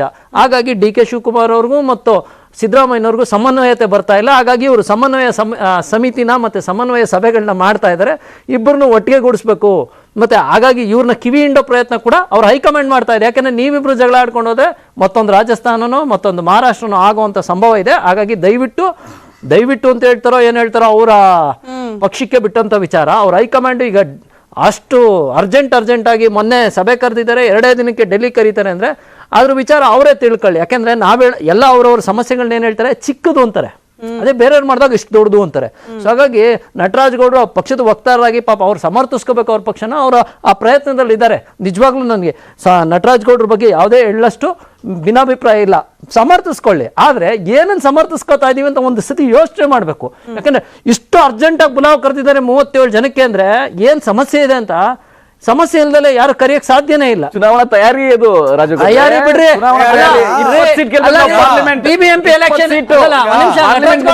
BBMP ಎಲೆಕ್ಷನ್ ಮಾಡಿ, ಜಿಲ್ಲಾ ಪಂಚಾಯತ್ ಎಲೆಕ್ಷನ್ ಮಾಡಿ, ಅದನ್ನು ಮಾಡ್ಬಿಟ್ಟು ನೀವು ತಯಾರಿ ಎಲೆಕ್ಷನ್ ಮಾಡ್ತೀವಿ, ಜಿಲ್ಲಾ ಪಂಚಾಯತ್ ಎಲೆಕ್ಷನ್ ಮಾಡ್ತೀವಿ, ಪಾರ್ಲಿಮೆಂಟ್ 20 ಸೀಟ್ ಗೆಲ್ಬೇಕು. ಇನ್ನೊಂದು ವರ್ಷದ ಎಲೆಕ್ಷನ್ಗೆ ನೀವು ಅದೇನೋ ಹೇಳ್ತಾರಲ್ಲ, ಅವ್ರು ಯಾರೋ ಮನೆದನ್ನ ವನವಾಸಕ್ಕೆ ಕಟ್ಬಿಟ್ಟು ಇಲ್ಲಿ BBMP ಮಾಡಕ್ಕಾಗಿಲ್ಲ, ಜಿಲ್ಲಾ ಪಂಚಾಯತಿ ಮಾಡಕ್ಕಾಗಿಲ್ಲ, ಅಲ್ಲಿ 3 ತಿಂಗಳಾಗಿ ಸರ್ಕಾರ ಮಾಡಿಲ್ಲ. ಸರ್ಕಾರ ಇದ್ರೆ ಅವ್ರ ಸರ್ಕಾರ ನಾವು ಮಾಧ್ಯಮದವ್ರು ಪ್ರಶ್ನೆ ಕೇಳ್ತಾ ಇದ್ದೀವಿ. ಸರ್ಕಾರ ಇಲ್ಲ, ನಿಮ್ ಸರ್ಕಾರ ಇದೆ, ನಿಮ್ನ ಕೇಳ್ಬೇಕು ನಾವು. BBMP ಬಿಟ್ರಿ ಇದು ಬಿಟ್ರಿ ಡೆಲ್ಲಿಗೆ ಓಡಾಯ್ತಾ ಇದ್ದೀರಾ. ತುಂಬಾ ಚೆನ್ನಾಗಿ ನಮ್ಮ ಹಿರಿಯರು ಗಾದೆ ಮಾಡೋರು, ಮನೆತನ ವನವಾಸಕ್ಕೆ ಕಟ್ಬಿಟ್ಟು ಲೆಕ್ಕಕ್ಕೆ ಆಗ್ತಾ ಇದೆ. ದಯವಿಟ್ಟು ಇಲ್ಲಿ ಎಲೆಕ್ಷನ್ಗಳ ಬಗ್ಗೆ ಯೋಚನೆ ಮಾಡಿ. ಇಲ್ಲಿ ಪರಿಸ್ಥಿತಿ ಏನಂದ್ರೆ ಅವ್ರು ಚಿಂತನೆ ಮಾಡಬೇಕು, ಯಾರು ನಮ್ಮ ಟೀಮ್ ಲೀಡರು, ಯಾರು ನಾಯಕರು. ಇದು ಹೇಳ್ತಾರ ನಾವಿಕನಿಲ್ಲದ ಅಡುಗಿದು. ತುಂಬಾ ಜನ ನಾವಿಕರು ವಿರೋಧ ಪಕ್ಷದ ಬಗ್ಗೆ ನಮ್ಗಲ್ಲ, ನಿಮ್ಗೆ ವಿರೋಧ ಪಕ್ಷ ನಾಯಕರು ನಿಜ, ನಮ್ಮಲ್ಲಿ ಯಾರೋ ಒಬ್ರು ಆಗ್ತಾ. ಆದ್ರೆ ನಿಮ್ಗೆ ಈ CM ನಾವಿಕ ಆಗ್ಬೇಕಾ, ಧೋನಿಗೆ DK ಶಿವಕುಮಾರ್ ನಾಯಕರು ಆಗ್ಬೇಕಾ, ಯಾರು ಹೂ ಇಸ್ ದ ಲೀಡರ್? ನಿಮಗೆ ಗೊತ್ತಿದೆ, ಮುಖ್ಯಮಂತ್ರಿಗಳೇ ನಾಯಕ. ಇವತ್ತೇನಾರು ಅಪ್ಪಿತಪ್ಪಿ ಬಂದಿದ್ರೆ ಸರ್ಕಾರ ಇವತ್ತು ನೀವು ಗುರುತಿ ಏನು ಚೀಟಿ ಕೊಟ್ಟಿದ್ದೀರಾ, ನಕಲಿ ಕೊಟ್ಟಿದ್ದೀರಾ, ನಾವು ಅದು ಮಾಡ್ಬಿಡ್ತೀವಿ, ಇದು ಮಾಡ್ಬಿಡ್ತೀವಿ, ಬಾಂಡ್ ಬರ್ಕೊಟ್ಬಿಡ್ತೀವಿ ಅಂತ ಇದ್ರ ಮೇಲೆ ಸುಳ್ಳು ಹೇಳ್ಬಿಟ್ಟು ನೀವು ಬಂದಿರೋದು. ಇಂಪ್ಲಿಮೆಂಟ್ ಆಗಿದೆ, ಜನ ಖುಷಿ ಇದ್ದಾರೆ. ಇಲ್ಲ ನೋಡಿ, ಈಗ ನೆಕ್ಸ್ಟ್ ಬರ್ತದ್ ನಿಮ್ಗೆ ಲೋಕಸಭೆ ಆದ್ಮೇಲೆ ಜನ ಕೇಳ್ತಾರೆ, ಒಂದ್ ಕಡೆ ಬೆಣ್ಣೆ ಹಚ್ತಿದ್ದೀರಾ, ಒಂದ್ ಕಡೆ ಟ್ಯಾಕ್ಸ್ ಜಾಸ್ತಿ ಮಾಡ್ತಾ ಇದ್ದೀರಾ, ಒಂದ್ ಕಡೆ ಕರೆಂಟ್ ವಿದ್ಯುತ್ ಬಿಲ್ ಜಾಸ್ತಿ ಮಾಡ್ತಾ ಇದ್ದೀರಾ, ಇನ್ನೊಂದು ಕಡೆ ಬಸ್ಗಳನ್ನ ಇವತ್ತು ಬಸ್ಸಿನ ಪರಿಸ್ಥಿತಿ ಯಾವ ಥರ ಇದೆ ಅಂತ ಗೊತ್ತಿದೆ. ಇವೆಲ್ಲವೂ ಮಾಡ್ಕೊಂಡಾಗ ಎಲ್ಲೋ ಒಂದು ಕಡೆ ಏನಾಗ್ತಿದೆ, ಇಲ್ಲಿ ಯಾರು ಲೀಡ್ರು ಅಂತ ಯಾರು ನಮಗಿಲ್ಲ. ಇವರೆಲ್ಲ ಒಗ್ಗೂಡ್ದ ಪ್ರಯತ್ನ ಯಾತಕ್ಕೆ ಮಾಡ್ತಿದ್ದಾರೆ ಅಂತಂದರೆ, ಒಂದು ಪ್ರಯತ್ನ ಏನು ಮಾಡ್ತಿದ್ದಾರೆ, ಡೆಲ್ಲಿ ಕರೆದು ನೀವು ಸಮಾಧಾನವಾಗಿರಿ ಅಂತ ಹೇಳ್ತಾರೆ ಹೊರತು, ಇಲ್ಲಿ ನಾವಿಕಲ್ಲಿಲ್ಲದ ಮನೆ, ಯಜಮಾನಿರ ಮನೆ ಆಗಿದೆ. ಏನಾಗುತ್ತೆ ಅಂತ ಜನ ಇವತ್ತು ನಿಮ್ಮನ್ನು ಆಯ್ಕೆ ಮಾಡಿದ್ದಾರೆ. ಅಲ್ಲ ರಾಮಮೂರ್ತಿ ಸರ್, ಇಲ್ಲಿ ಬರೀ 2 ಬಣ ಅಂತ ನಾವು ಮಾತನಾಡ್ತಿದೀವಿ, ಥರ್ಡ್ ಐ ಬೇರೆ ಇದೆಯಂತೆ ಸರ್, ಹೈಕಮಾಂಡ್ ಹಿರಿಯರದೊಂದು ಬಣ, ಅವ್ರು ಯಾವ ಕಡೆ ನಿಲ್ತಾರೆ? ಇದೆಲ್ಲ ಇದಾಗ್ಬಿಟ್ಟು ಸುರ್ಜಿವಾದವ್ರದೊಂದು ಬಣ, ಸುರ್ಜಿವಾದವ್ರದೊಂದು ಬಣ ಇದೆ. ಉಸ್ತುವಾರಿ ಬಿಡಿ, ಅವ್ರು ಯಾಕೆ ಹೈಕಮಾಂಡ್ ಆಗ್ತಾರೆ? ಕರ್ನಾಟಕದಕ್ಕೆ ಉಸ್ತುವಾರಿ ಮಾರ್ಗದರ್ಶನ ಹಂಗಲ್ಲ. ಇಲ್ಲಿ ಸುರ್ಜಿವಾದವ್ರು ಹೇಳಿದ್ರೆ ಮೇಷ್ಟ ಕೆಳ ಪರಿಸ್ಥಿತಿ ಆಗಿದೆ. ಆ ದೃಷ್ಟಿಯಿಂದ ಕಾಂಗ್ರೆಸ್ ಅಲ್ಲಿ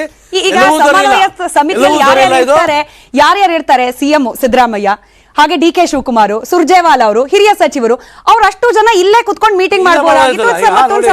ಇವ 37 ಜನ ನಾಯಕರು ಡೆಲ್ಲಿಗೆ ಹೋಗಿದ್ದಾರೆ ಅಂತಂದ್ರೆ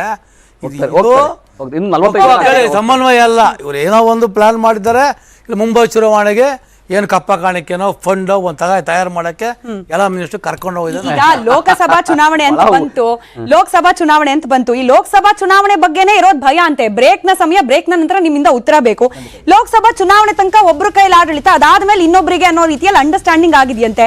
ಈಗ ಸಿದ್ದರಾಮಯ್ಯ ಅವರಿಂದ ಅಧಿಕಾರ ಹಸ್ತಾಂತರ ಮಾಡಿದ್ರು ಕೂಡ ಸಿದ್ದರಾಮಯ್ಯ ಅವರ ಪರವಾಗಿರೋ ಶಾಸಕರಲ್ಲಿ ಆತಂಕ. ಈಗಲೇ ಹಿಂಗೆ ಮುಂದೆ ಹೆಂಗೆ? ಅಲ್ಲಿಗೆ ಬೇಕು ಒಂದು ಸಮನ್ವಯತೆ, ಒಂದು ಆಶೀರ್ವಾದ ಅಥವಾ ಬೆಂಬಲ ಅಥವಾ ಒಂದು ಭರವಸೆ. ಅದಕ್ಕೆ ಯಾಕೆ ಕರೆದಿಲ್ಲ, ಅದಕ್ಕೆ ಯಾಕೆ ಕರೆದಿರಬಾರ್ದು ಅನ್ನೋದು ಪ್ರಶ್ನೆ. ಅದ್ರ ಬಗ್ಗೆ ಕಾಂಗ್ರೆಸ್ ವಕ್ತಾರರು ಏನ್ ಹೇಳ್ತಾರೆ ಕೇಳೋಣ. ಚರ್ಚೆ ಮುಂದುವರಿಯುತ್ತೆ ಚಿಕ್ಕ ಬ್ರೇಕ್ ನಂತರ. ನನ್ನ ಪ್ರಶ್ನೆಯಿಂದ ತಪ್ಪಿಸ್ಕೊಳ್ಳೋದು ಸುಲಭ ಅಲ್ಲ.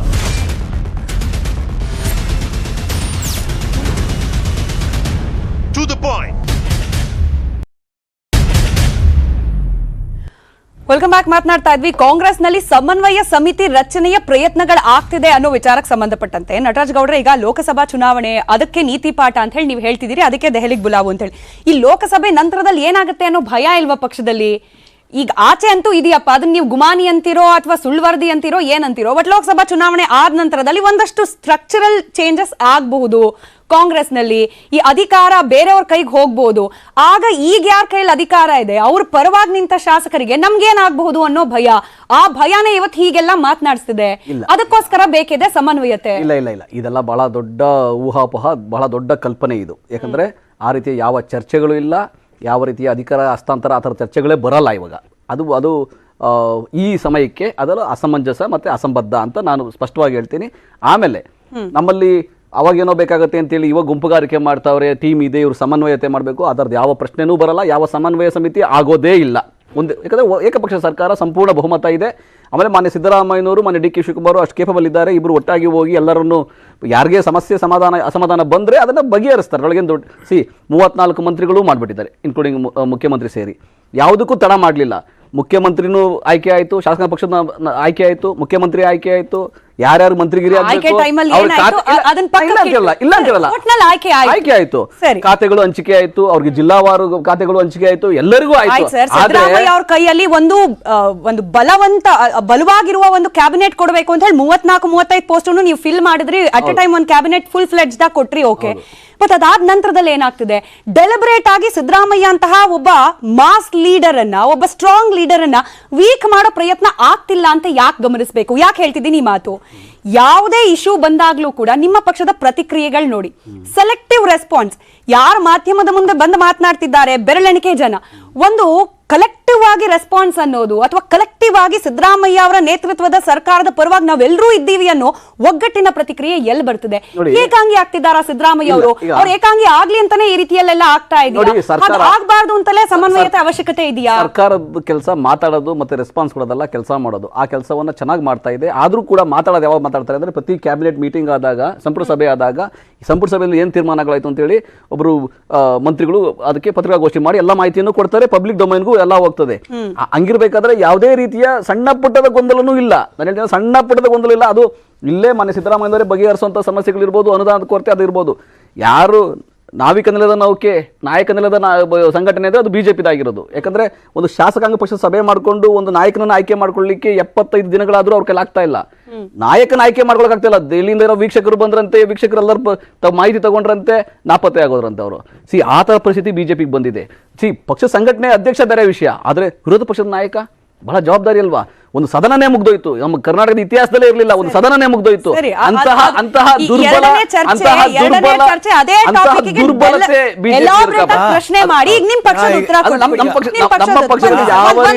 ಯಾವ ರೀತಿಯ ಸಮಸ್ಯೆನೂ ಇಲ್ಲ, ಯಾವ ರೀತಿಯ ಗೊಂದಲನೂ ಇಲ್ಲ. ಸಮನ್ವಯ ಸಮಿತಿನೂ ಲೋಕಸಭೆಗೆ ಅಂತಿದ್ದೀರಿ, ಬಟ್ ಇಲ್ಲಿ ಟಾರ್ಗೆಟ್ ಸಿದ್ದರಾಮಯ್ಯ ಅಲ್ಲ, ಯಾಕೆ ಅಂತ ನೋಡಿ. ಅದು ಟಾರ್ಗೆಟ್ ಸಿದ್ದರಾಮಯ್ಯ ಯಾರು ಮಾಡಿದ್ದಾರೆ ಅಂದ್ರೆ ಬಿಜೆಪಿ ಜೆಡಿಎಸ್ ಮಾಡಿದ್ದಾರೆ. ಯಾವಾಗ ಬಿಜೆಪಿ ಸೈನ್ ಮಾಡಿದ್ರು ಕೇಳಿ, ಬಿಜೆಪಿಯ ಲೆಟರ್ ಮೇಲೆ ಕುಮಾರಸ್ವಾಮಿ ಅವರು ಕಚೇರಿನಲ್ಲಿ ಬೊಮ್ಮಾಯಿ ಅವತ್ತೇ ಗೊತ್ತಾಗೋಯ್ತು ಟಾರ್ಗೆಟ್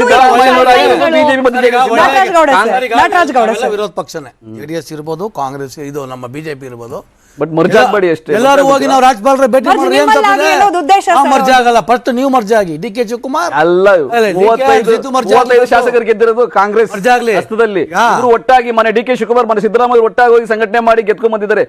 ಮೋದಿ ಅವರು ಬಂದ್ರು ಅವ್ರನ್ನ ಮನಸ್ಸು ಕಳಿಸಿದ್ದಾರೆ. ಹಂಗೆ ಸಂಘಟನೆ ಅಂದ್ರೆ ಅದು.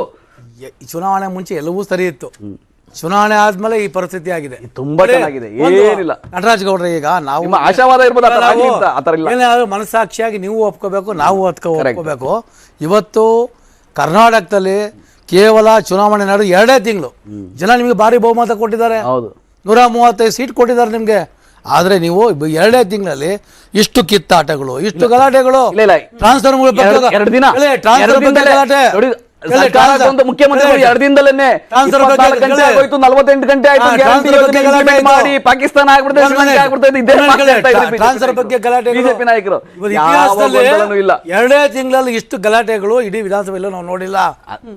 ಅದು ಯಾಕಂದ್ರೆ ವಿಧಾನಸಭೆ ಯಾಕ್ ಆಗಿದೆ. ಗೊತ್ತಾ? ಯಾಕ್ ಗೊತ್ತಾ? ಎಲ್ಲೋ ಒಂದ್ ಕಡೆ ಸಿದ್ದರಾಮಯ್ಯ ವಿರೋಧ ಪಕ್ಷದ ನಾಯಕ ಇದ್ರೆ ಶಿಸ್ತಿತ್ತು, ಈಗ ಶಿಸ್ತು ಯಾಕೆ 10 ಜನ ಒಗ್ಗಟ್ಟಿಲ್ಲ ಅಂತಂದ್ರೆ ಅಡ್ವಾಂಟೇಜ್ ಅಶಿಸ್ತು. ಆಗ್ಬೇಕಾಗಿತ್ತು ಎಲ್ಲೋ ಕಾಂಗ್ರೆಸ್ಗೆ. ಕಾಂಗ್ರೆಸ್ ಅಡ್ವಾಂಟೇಜ್ ಆಗ್ಬೇಕಾಗಿತ್ತು. ಕಾಂಗ್ರೆಸ್ ನಿಮ್ಮಲ್ಲಿ ಅಡ್ವಾಂಟೇಜ್ ಒಗ್ಗಟ್ಟಿದ್ರೆ ನಿಮ್ಮಲ್ಲಿ ಒಗ್ಗಟ್ಟಿದ್ರೆ ದೆಹಲಿಗೆ ಬುಲಾವು. ಇಲ್ಲೂ ಕೇಳ್ತೀನಿ, ಸಿದ್ದರಾಮಯ್ಯ ಅವರಂತಹ ಒಬ್ಬ ಪ್ರಮುಖ ನಾಯಕ, ಪ್ರಬಲ ನಾಯಕ ಇಲ್ಲಿರ್ಬೇಕಾದ್ರೆ ದೆಹಲಿಗೆ ಹೋಗಿ ನೀತಿ ಪಾಠ ಹೇಳಿಸ್ಕೊಂಡ್ ಬರುವಂತಹ ಅನಿವಾರ್ಯತೆ ಇದು ಅಲ್ಲನ್ಸಲ್ವಾ? ಲೋಕಸಭಾ ಸಿದ್ದರಾಮಯ್ಯ ಇಲ್ಲಿ ಲೀಡರ್ ಇದ್ರೂ ಕೂಡ, ಮತ್ತೆ ನೀವ್ ಹೇಳ್ತಿದ್ರಿ ಪ್ರತಿಯೊಂದಕ್ಕೂ ಕೂಡ ಹೈಕಮಾಂಡ್ ನ ಆಜ್ಞೆ ಕೇಳುತ್ತೆ ಬಿಜೆಪಿ ಸರ್ಕಾರ, ಬೊಮ್ಮಾಯಿ ಅವರು ರಿಮೋಟ್ ಕಂಟ್ರೋಲ್ ಸಿಎಂ ಅಂತ ಹೇಳಿ ಇಲ್ಲೇನ್ ಸಂದೇಶ ಕೊಟ್ಟಂಗಾಯ್ತು ನೋಡಿ, ಸರ್? ನಮ್ಮಲ್ಲಿ ಯಾವುದು ನೋಡಿ, ಯಾವುದನ್ನು ನಾವು ಏನ್ ಗೊತ್ತಾ, ಇದು ಸಂಘಟನೆ ಈಗ ಸಂಘಟನೆ ಇದ್ದಿದ್ರೆ ಅವರಲ್ಲಿ ಬಿಜೆಪಿ ರಾಜ್ಯಾಧ್ಯಕ್ಷ ಬರ್ತಾರೆ, ವಿರೋಧ ಪಕ್ಷದ ನಾಯಕ ಬರ್ತಿದ್ರು 75 ದಿನ ಬೇಕಿತ್ತ. ನಮ್ಮಲ್ಲಿ 2 ದಿನ ತಗೊಳ್ಳಿಲ್ಲ ಟೈಮ್ ನಾವು, ನಾಟ್ 2 ಡೇ. ಇಲ್ಲ, ನಾನು ಡೆಲ್ಲಿಗೆ ಹೋಗ್ತಾ ಇರ್ತಕ್ಕಂಥದ್ದು, ಡೆಲ್ಲಿಗೆ ಹೋಗ್ತಾ ಇರೋದು ಯಾಕೆ ಅನ್ನೋದು ಬಹಳ ಇಂಪಾರ್ಟೆಂಟ್ ಇದೆ ಗೊತ್ತಾ ನಿಮ್ಗೆ? ಅದು ಗೊಂದಲ ಅನ್ಸಿರ್ಬೋದು ಅಥವಾ ಸಮನ್ವಯ ದೃಷ್ಟಿಯಿಂದ ತಪ್ಪು ಮಾಹಿತಿ. ಸರಿಯಾದ ಮಾಹಿತಿ ಏನಂದ್ರೆ ಲೋಕಸಭಾ ಚುನಾವಣೆ ಟಾರ್ಗೆಟ್ 20+, ನಮ್ದು ಚುನಾವಣೆಗೆ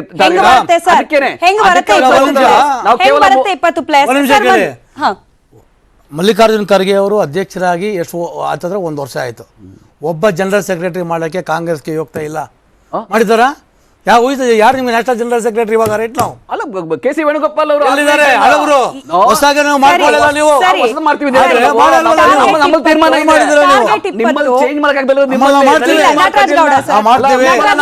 ವಿಫಲ ನಾಯಕ ವೈಫಲ್ಯದ ನೀವು ಚೇಂಜ್ ಟಾರ್ಗೆಟ್ 20 ಅದ್ರ ಬಗ್ಗೆ ಪ್ರಶ್ನೆ ಇದೆ. ಅದಕ್ಕೆ ಮುಂಚೆ ರಾಜುಗೌಡ ಸರ್ ನೀವ್ ಹೇಳಿ, ಈ ವರ್ಚಸ್ಸಿಗೆ ಧಕ್ಕೆ ಆಗ್ತಿದ್ಯಾ ಇಲ್ವಾ ಅಂತ ಹೇಳಿ. ಆಗ್ತಿದೆ ಅನ್ನೋದಾದ್ರೆ, ಈಗ ನಡೀತಿರೋ ಡೆವಲಪ್ಮೆಂಟ್ಸ್ ಇಂದ ಆಗ್ತಿದೆ ಅನ್ನೋದಾದ್ರೆ ಯಾರಿಗೆ? ಸಿದ್ದರಾಮಯ್ಯ ಅವರಿಗೆ ಮಾತ್ರ ಸೀಮಿತವಾಗಿ ಆಗ್ತಾ ಇದೆಯಾ, ಅಥವಾ ಬಹುಮತದ ಸರ್ಕಾರ ಕೊಟ್ಟಿದ್ದಾರೆ ಮತದಾರರು ಅದನ್ನ ಸರಿಯಾಗಿ ನಿಭಾಯಿಸ್ಕೊಂಡು ಹೋಗ್ಲಿಕ್ಕೆ ಆಗ್ತಿಲ್ಲ ಅಂತ ಹೇಳಿ ಪಕ್ಷಕ್ಕೆ ಡ್ಯಾಮೇಜ್ ಆಗ್ತಿದ್ಯಾ, ಅಥವಾ ಸರ್ಕಾರಕ್ಕೆ ಡ್ಯಾಮೇಜ್ ಆಗ್ತಿದ್ಯಾ? ಜನರ ಪರವಾಗಿ ನಿಂತು ಜನರ ಸಮಸ್ಯೆಗಳನ್ನ ಪರಿಹರಿಸೋದ್ ಬಿಟ್ಟು ಅವ್ರವರೇ ಆಂತರಿಕವಾಗಿ ಸಮನ್ವಯ ಸಾಧಿಸೋಕ್ ದೆಹಲಿಗೆ ಹೋಗ್ತಿದ್ದಾರೆ ಅಂತ ಹೇಳಿ ಸರ್ಕಾರಕ್ಕೆ ಡ್ಯಾಮೇಜ್ ಆಗ್ತಿದ್ಯಾ? ನಿಮ್ ವಿಶ್ಲೇಷಣೆ ಇದೆ. ಎಲ್ಲದಕ್ಕಿಂತ ಮುಂಚೆ ನನ್ನ ಆತ್ಮೀಯ ಗೆಳೆಯರು ನಟರಾಜ್ ಗೌಡ್ರು ಒಂದು ಮಾತು ಹೇಳಿದ್ರು, ನೀವು ಇಬ್ರು ಒಂದಾಗ್ಬೇಡ್ರಿ. ಯಾರು ಒಂದಾದ್ರೆ ನಿಮ್ಗೇನ್ರಿ, ನೀವು ಆಡಳಿತ ಕೊಡ್ರಿ. ಅಲ್ಲ, ನಾವು ಹೋರಾಟ ಮಾಡಿರೋದು ನಿಮ್ಮದೇ ನಾವು ಬಿಜೆಪಿದು ಸಮಸ್ಯೆ ಆದಾಗೂ ಕೂಡ ನಿಮ್ ಜೊತೆ ನಿಂತು ಹೋರಾಟ ಮಾಡಿದೀವಿ. ಅದನ್ನೆಲ್ಲ ಮರ್ತು ಬಿಟ್ಟಿದ್ದೀರಿ. ಈ ಕಾಂಗ್ರೆಸ್ ಸಮಸ್ಯೆ ಆದಾಗ ನಾವು ವಿರೋಧ ಪಕ್ಷವಾಗಿ ನಿಂತಾಗ ಫ್ಲೋರಲ್ಲಿ ನಿಂತಾಗ ಪುಣ್ಯಕ್ಕೆ ಏನಂದ್ರೆ ಮಾಧ್ಯಮದವ್ರನ್ನ ಸೇರ್ಸ್ಕೊಳ್ಳಿಲ್ಲ, ನೀವೆಲ್ಲ ಒಂದಾಗ್ಬಿಟ್ಟಿದ್ದೀರಾ ಅಂತ. ಅಂದ್ರೆ ಒಳಗೆ ಅಳಕ್ ಸ್ಟಾರ್ಟ್. ಇಲ್ಲ, ಒಂದ್ ನಿಮಿಷ ಮುಗಿಸ್ಬಿಡ್ತೀನಿ. ಇವ್ರು ಬಿಟ್ಟು ವಿರೋಧ ಪಕ್ಷವೇ ಆಗಬೇಕು ಸರ್. ಯಾವಾಗಾದ್ರೂ ಪತ್ರಿಕೋದ್ಯಮ ಅನ್ನೋದು ಇರೋದೇನ, ಯಾವ ಪಕ್ಷವೇ ಹಿರಿಯರು ನಮ್ಗೆ ಗಾದೆ ಮಾತುಗಳನ್ನ ಯಾಕೆ ಹೇಳ್ಕೊಟ್ರು ಅಂದ್ರೆ, ವೇದ ಸುಳ್ಳಾದ್ರೂ ಗಾದೆ ಸುಳ್ಳ, ಒಲ್ಲದ ಗಂಡನ್ಗೆ ಮೊಸರಲ್ಲೂ ಕಲ್ಲಂತೆ. ಅಂದ್ರೆ ಸಹಿಸ್ಕೊಳಕ್ಕಾಗಲ್ವಲ್ಲ, ತಾವು ಮಾಡಿದ ತಪ್ಪನ್ನು ಒಪ್ಕೊಳಕ್ಕಾಗಲ್ವಲ್ಲ. ಸೊ ನಮ್ಮಲ್ಲಿ ಸಮಸ್ಯೆ ಆಗಿತ್ತು ಅಂತಂದ್ರೆ ಒಪ್ಕೊಳಕ್ಕಾಗಲ್ವಲ್ಲ, ಅವಾಗ ಏನ್ ಮಾಡೋದು? ನಿಮ್ನ ಬೈಕೊಂಡು ಹೋಗೋದು ಅಷ್ಟೇ. ಎಟಕ್ದೇ ಇರೋ ದ್ರಾಕ್ಷಿ ಹುಳಿ ಅಲ್ವಾ? ನೋಡಿ, ಯಡಿಯೂರಪ್ಪನವ್ರ ಜೊತೆ ಸಮನ್ವಯ ಸಾಧಿಸಿ ಎಲೆಕ್ಷನ್ ಗೆದ್ದಾಗ ಸಿದ್ದರಾಮಯ್ಯ ಅವ್ರ ಮೇಲೆ ಬೇಜಾರಿರ್ಲಿಲ್ಲ. ಈಗ ಯಡಿಯೂರಪ್ಪನವ್ರ ಅಕ್ಯೂಸ್ ಮಾಡ್ತಾ ಇದ್ದೀರಾ? ನೋಡಿ, ನೀವೇ ಕೇಳಿ ನಿಮ್ಮ ಪಕ್ಷ. ಇನ್ನೊಂದಿನ ಚರ್ಚೆ ಮಾಡೋಣ.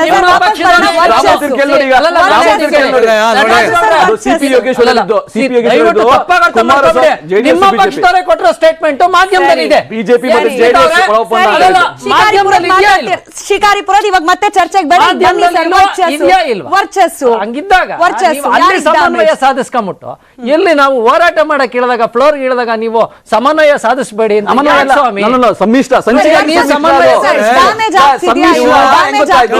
ಸಂಚಿಗಾಗಿ ಸಮ್ಮಿಶ್ರ ಆಗ್ಬಿಟ್ಟಿದೆ.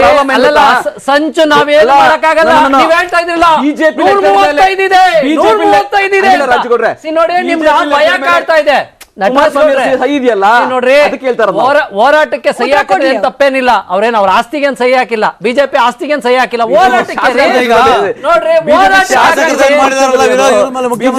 ಅವ್ರಿಗೆ ಅದ್ ಏನ್ ಮಾಡಿದ್ದಾರೆ ಅದು ಸಮಸ್ಯೆ. ಶಾಸಕರು ಸೈನ್ ಮಾಡ್ಕೊಟ್ಟಿದ್ದಾರೆ, ಸರಿ ಇಲ್ಲ ಅಂತ ನಾವು ಸೈನ್ ಮಾಡಿದ್ರೆ ಏನಾಗುತ್ತೆ? ಸರ್ಕಾರ ಚಿಹ್ನೆ ನೀವು ಅಧಿಕಾರಿಗಳೇ. ಏನಿತ್ತು ಅದನ್ನ? ನೀವೇ ಹೇಳಿ ನಟರಾಜ್ ಸರ್, ಈಗ ವರ್ಚಸ್ಸಿಗೆ ಡ್ಯಾಮೇಜ್ ಆಗಬಾರ್ದು ಅಂತ ಹೇಳಿ ನೀವು ಏನೋ ಸಮನ್ವಯ ಸಮಿತಿ ಅಂತಿರೋ ಅಥವಾ ಎಲ್ರನ್ನೂ ಕರೆಸ್ಬಿಟ್ಟು ಏನೋ ಒಂದಷ್ಟು ಸಂದೇಶ ರವಾನೆ ಮಾಡಿದಾರೆ ಅಷ್ಟೇ. Made in India. ಸಿದ್ದರಾಮಯ್ಯ ಅವರ ನೀವೇ ಹೇಳ್ದಂಗೆ ಆ ಸುಪ್ರೀಮಸಿಗೆ ವರ್ಚಸ್ಸಿಗೆ ಧಕ್ಕೆ ಆಗ್ತಾ ಇಲ್ವಾ? ಸುಭದ್ರ ಸರ್ಕಾರ ಅಂತ ಹೇಳಿ 135 ತೀರ್ಪು ಕೊಟ್ಟ ಮತದಾರರ ಆ ವಿಶ್ವಾಸಕ್ಕೆ ಧಕ್ಕೆ ಆಗ್ತಾ ಇಲ್ವಾ? ಆ ವರ್ಚಸ್ಸು ಏನು ಸರ್ಕಾರದ ಮೇಲೆ ವರ್ಚಸ್ಸಿದೆ ಅಂತ ಹೇಳಿ ಭಾವಿಸಿದ್ರು ಮತದಾರರು, ಅದಕ್ಕೆ ಡ್ಯಾಮೇಜ್ ಆಗ್ತಿಲ್ವಾ? ಪತ್ರ, ಬಹಿರಂಗ ಹೇಳಿಕೆ, ಅದಾದ್ಮೇಲೆ ಒಂದು ಮೀಟಿಂಗ್ ಆದ್ಮೇಲೂ ಅಸಮಾಧಾನ ಕಂಟಿನ್ಯೂ, ಡ್ಯಾಮೇಜ್ ಅಂತೂ ಆಗ್ತಿದೆ ಅಂತ ನಮಗ್ ಅನಿಸ್ತಿದೆ. ಆಗ್ತಿಲ್ಲ ಅನ್ನೋದಕ್ಕೆ ನೀವ್ ಹೇಳ್ಬೇಕು ಎಕ್ಸ್ಪ್ಲನೇಷನ್. ಏನಾಗಿದೆ ಅಂದ್ರೆ ಗ್ಯಾರಂಟಿ ಯೋಜನೆಗಳು ಇಂಪ್ಲಿಮೆಂಟ್ ಆಗಲ್ಲ ಅಂತ ಹೇಳಿ ವಿರೋಧ ಪಕ್ಷಗಳು ಭಾವಿಸಿದ್ದು, ಯಾವಾಗ ಗ್ಯಾರಂಟಿ ಯೋಜನೆಗಳು ಇಂಪ್ಲಿಮೆಂಟ್ ಆಗ್ತಾ ಇದೆ, ಫಲಾನುಭವಿಗಳು ಕೋಟ್ಯಾಂತರ ಫಲಾನುಭವಿಗಳು ಸಂತೋಷ ಪಡ್ತಾ ಇದ್ದಾರೆ, ಕಾಂಗ್ರೆಸ್ ಸರ್ಕಾರದ ಮೇಲೆ ಒಳ್ಳೆ ನಮ್ಗೆ ಅರ್ಥ ಆಗ್ತಾ ಇಲ್ಲ. ನಾವ್ ಯಾವತ್ತು ಅದನ್ನ ಹೇಳೇ ಇರಲಿಲ್ಲ. ಕೇಳಿ, ನೀವ್ ರಾಜಗೌಡ್ರೆ ಕುಂಬಳಕಾಯಿ ಕಳ್ಳ ಅನ್ನೋ ಮಾತಿದ್ರೆ ಹೆಗಲ್ ಮುಟ್ಟು ನೋಡ್ಕೊಂಡು ಹೋಗ್ತಾ ಇದ್ರಿ. ನಂಗೆ ಅರ್ಥ ಆಗ್ತಾ ಇಲ್ಲ. ಗಾದೆ ಬ್ರಹ್ಮ ಅಂತ ಒಬ್ರು ಇದ್ರು, ನೀವು ಗಾದೆ ಬ್ರಹ್ಮ ಆಗ್ಬಿಟ್ಟಿದ್ದೀರಾ. ಸುಮ್ಮನೆ ಎಲ್ಲರಿಗೂ ಗಾದೆ ತೋರಿಸ್ತಾರೆ, ನಮ್ಮ ಮಾತಾಡ್ಬಿಡಿ. ಒಂದ್ ನಿಮಿಷ, ಯಾವತ್ತು ನಿಮ್ ಗ್ಯಾರಂಟಿ ಬಗ್ಗೆ ಮಾತಾಡಿಲ್ಲ. ಯಾಕೆ ನೀವು ಹೇಳ್ಬಿಟ್ರು ಸರ್ ಗ್ಯಾರಂಟಿ ಬಗ್ಗೆ ನಾನು ಮಾತಾಡಲ್ಲ. ಪ್ರಶ್ನೆ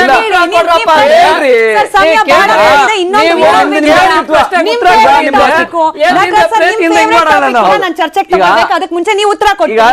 ಟಾರ್ಗೆಟ್ 20 ಅಂದ್ರೆ ಹೆಂಗೆ? ಇಲ್ಲಿ ಲೋಕಲ್ ಎಲೆಕ್ಷನ್ ಆದಾಗ, ವಿಧಾನಸಭಾ ಚುನಾವಣೆ ಆದಾಗ ಆಡಳಿತ ವಿರೋಧಿ ಅಲೆ ಇತ್ತು. ಮೋದಿ ವಿರುದ್ಧವಾಗಿ ನೀವೇನೆಲ್ಲ ಪ್ಲಾನ್ಗಳು ಮಾಡಿದ್ರಿ, ಸಿಎಂ ಆಗಿದ್ದ ಬೊಮ್ಮಾಯಿ ವಿರುದ್ಧ ನೀವೇನೆಲ್ಲ ಕ್ಯಾಂಪೇನ್ಗಳು ಮಾಡಿದ್ರಿ, ತಕ್ಕ ಮಟ್ಟಿಗೆ ನಿಮ್ ಕೈ ಹಿಡಿತು. ಅದಾದ ನಂತರದಲ್ಲಿ ಗ್ಯಾರಂಟಿ ಭರವಸೆ ಕೂಡ.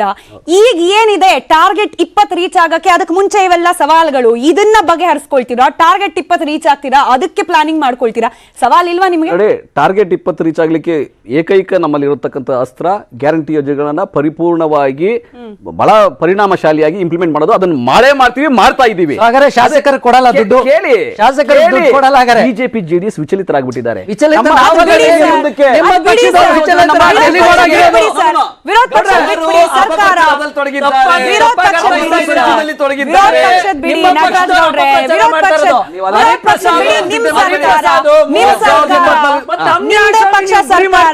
ನಿಮ್ಮದೇ ಪಕ್ಷ ಸರ್ಕಾರದಲ್ಲಿರುವಾಗ ಟಾರ್ಗೆಟ್ 20 ಈಸಿ ಇದೆಯಾ ಅಂತ ನಾನು ಪ್ರಶ್ನೆ ಕೇಳ್ತಿದ್ದೀನಿ. ಎಲ್ಲಾ ನಡುವೆ ಈ ಕರ್ನಾಟಕ ಜನತೆ ಬಹಳ ಎಚ್ಚೆತ್ಕೊಂಡ್ಬಿಟ್ಟಿದ್ದಾರೆ. ತುಂಬಾ ಚೆನ್ನಾಗಿ ಮೋದಿ ಅವರು ಬಂದ್ರು ಕೂಡ ಅವ್ರಿಗೆ ಬೆಂಬಲವನ್ನ ಕೊಟ್ಟಿಲ್ಲ, ತಿರಸ್ಕಾರ ಮಾಡಿದ್ದಾರೆ. ಯಾಕಂದ್ರೆ ಕೇಂದ್ರ ಸರ್ಕಾರ ಹಣದುಬ್ಬರ, ಬೆಲೆ ಏರಿಕೆ, ಆಮೇಲೆ ನಿರುದ್ಯೋಗ ಪ್ರಮಾಣ, ರೈತರ ಸಮಸ್ಯೆಗಳಿಗೆ ಅವರು ಸ್ಪಂದಿಸಿಲ್ಲ. ಹಂಗಾಗಿ ಕಾಂಗ್ರೆಸ್ ಸರ್ಕಾರ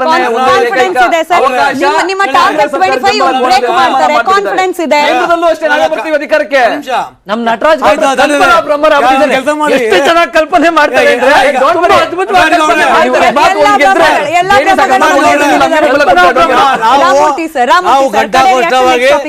ದೇಶದ ಮುಂದೆ ಹೇಳ್ತೀವಿ, ನಮ್ಮ ಮುಂದಿನ ಪ್ರಧಾನಿ ನಮ್ಮ ಮುಂದಿನ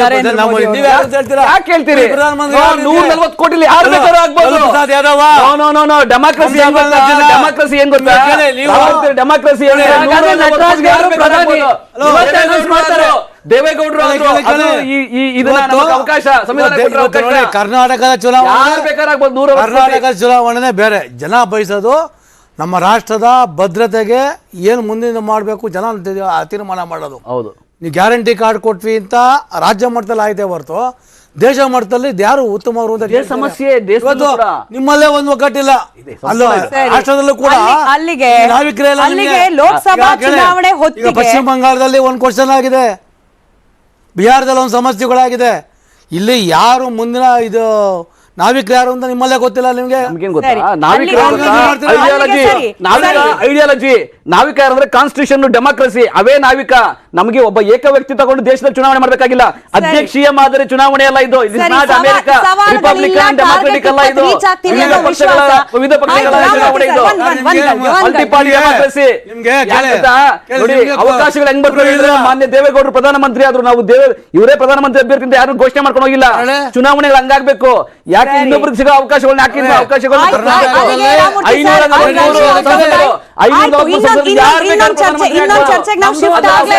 ನನ್ನ ಸ್ನೇಹಿತರಾದಂತ ನಟರಾಜ್ ಗೌಡರು ಬೇಗ ಪ್ರಧಾನಿ ಆಗ್ಲಿ ಕಾಂಗ್ರೆಸ್ ಇಂದ ಅಂತ ನಮ್ದು ಒಂದು ಆಸೆ ಇದೆ. ಬ್ರಹ್ಮನಿಂದ ಪ್ರಧಾನಿ ಮಾಡಿದ್ರೆ ಅಲ್ಲಿಗೆ ಆಯ್ತು. ಲೋಕಸಭಾ ಚುನಾವಣೆಯನ್ನ ದೃಷ್ಟಿಯಲ್ಲಿ ಇಟ್ಕೊಂಡು ನಾವು ನೋಡೋದಾದ್ರೆ ನಮ್ಮಲ್ಲಿ ಸಮನ್ವಯತೆ ಇದೆ, ನಾವು ಗೆಲ್ತೀವಿ ಟಾರ್ಗೆಟ್ 20 ಅಂತ ಹೇಳಿ ಕಾಂಗ್ರೆಸ್ನವ್ರೇನೋ ಹೇಳ್ತಿದ್ದಾರೆ. ಇರೋ ಸವಾಲ್ಗಳು ಯಾವ ರೀತಿ ಇದೆ ಅನ್ನೋದನ್ನ ನಾವು ಬೇರೆ ಬೇರೆ ಡೆವಲಪ್ಮೆಂಟ್ಸ್ ಇಂದ ಗಮನಿಸ್ತಾ ಇದೀವಿ. ಅದನ್ನ ಹೇಗೆ ನಿಭಾಯಿಸುತ್ತೆ ಅನ್ನೋದು ಒಂದು ಪ್ರಶ್ನೆ ಕಾಂಗ್ರೆಸ್ ಪಾಲಿಗೆ. ಮತ್ತೊಂದು ಕಡೆ ವಿರೋಧ ಪಕ್ಷದ ಸ್ಥಾನದಲ್ಲಿ ರಾಜ್ಯದಲ್ಲಿ ಕೂತಿದ್ರು ಕೂಡ ಮತ್ತೊಂದು ಅವಧಿಗೆ ನಮ್ಮದೇ ಆಡಳಿತ ರಾಷ್ಟ್ರ ಮಟ್ಟದಲ್ಲಿ ಲೋಕಸಭಾ ಚುನಾವಣೆಯಲ್ಲಿ ನಮ್ಮ ರಾಜ್ಯದಿಂದ ಕೊಡಬೇಕಾದ ಕಾಂಟ್ರಿಬ್ಯೂಷನ್ ನಾವು ಕೊಟ್ಟೇ ಕೊಡ್ತೀವಿ ಅಂತ ಹೇಳಿ ರಾಜ್ಯ ಬಿಜೆಪಿ ನಾಯಕರು ಹೇಳ್ತಿದ್ದಾರೆ. ಆದ್ರೆ ರಾಜ್ಯ ಮಟ್ಟದಲ್ಲಿ ಇಲ್ಲಿದ್ಯಾ ಸಮನ್ವಯತೆ? ಯಾಕೆ ಹೇಳ್ತಿದೀವಿ ಪ್ರಶ್ನೆ, 2-3 ತಿಂಗಳ ಆಗ್ತಾ ಬಂತು. ಇನ್ಫ್ಯಾಕ್ಟ್ ಚುನಾವಣೆ ಆದ ನಂತರದಲ್ಲಿ ಆಗ್ಬೇಕಾಗಿರುವ ಆಯ್ಕೆಯ ಗೊಂದಲ ಇನ್ನೂ ಮುಂದುವರೆದಿದೆ. ಸಿ.ಟಿ. ರವಿ ಆಗಬಹುದು ಅನ್ನೋ ಒಂದು ಸುಳಿವು ಸಿಕ್ಕಿದೆ. ಬಟ್ ಆದ್ರೂ ಕೂಡ ಸವಾಲುಗಳಿದೆಯಲ್ಲ, ಆ ಸವಾಲುಗಳ ನಡುವೆ ಸಮನ್ವಯತೆ ತರೋದು ಕೂಡ ದೊಡ್ಡ ಸವಾಲು. ಈ ಬಗ್ಗೆ ಚರ್ಚೆ ಮುಂದುವರಿಸ್ತೀವಿ ಚಿಕ್ಕ ಬ್ರೇಕ್ ನಂತರ. ನನ್ನ ಪ್ರಶ್ನೆಯಿಂದ ತಪ್ಪಿಸ್ಕೊಳ್ಳೋದು ಸುಲಭ ಅಲ್ಲ.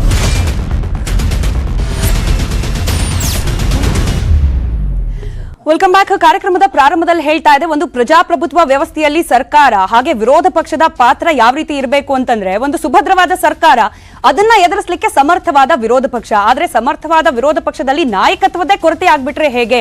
ಪ್ರಶ್ನೆ ಮಾಡಬೇಕು ಸರ್ಕಾರವನ್ನ, ನಿಜ ಯಾರು ಪ್ರಶ್ನೆ ಮಾಡೋದು ಅನ್ನೋದೇ ಪ್ರಶ್ನೆ ಆಗ್ಬಿಟ್ರೆ ಹೇಗೆ? 3 ತಿಂಗಳು ಆಗ್ತಾ ಬಂತು, ಇನ್ನೂ ಕೂಡ ಆಯ್ಕೆಯಾಗಿಲ್ಲ ವಿರೋಧ ಪಕ್ಷದ ನಾಯಕನದು. ರಾಜ್ಯಾಧ್ಯಕ್ಷ ಬದಲಾವಣೆ ಆಗತ್ತಂತೆ ಅನ್ನೋ ಸುದ್ದಿ ನಡುವೆ ಇದೀಗ ರಾಷ್ಟ್ರೀಯ ಪ್ರಧಾನ ಕಾರ್ಯದರ್ಶಿ ಹುದ್ದೆಯಿಂದ ಸಿ.ಟಿ. ರವಿ ಅವರನ್ನ ಕೆಳಗಿಳಿಸಿರೋದು ಬಹುಶಃ ಅವ್ರಿಗೆ ಕೊಡಬಹುದೇನೋ ಅನ್ನೋ ರೀತಿಯ ಮತ್ತೊಂದು ಅನುಮಾನಕ್ಕೆ ದಾರಿಯಾಗಿದೆ. ರಾಮಮೂರ್ತಿ ಸರ್, ನಿಮ್ಮನ್ನು ಕೇಳ್ತೀನಿ, ಇನ್ ಕೇಸ್ ಅಂತಾನೆ ಕೇಳ್ತಿದ್ದೀನಿ.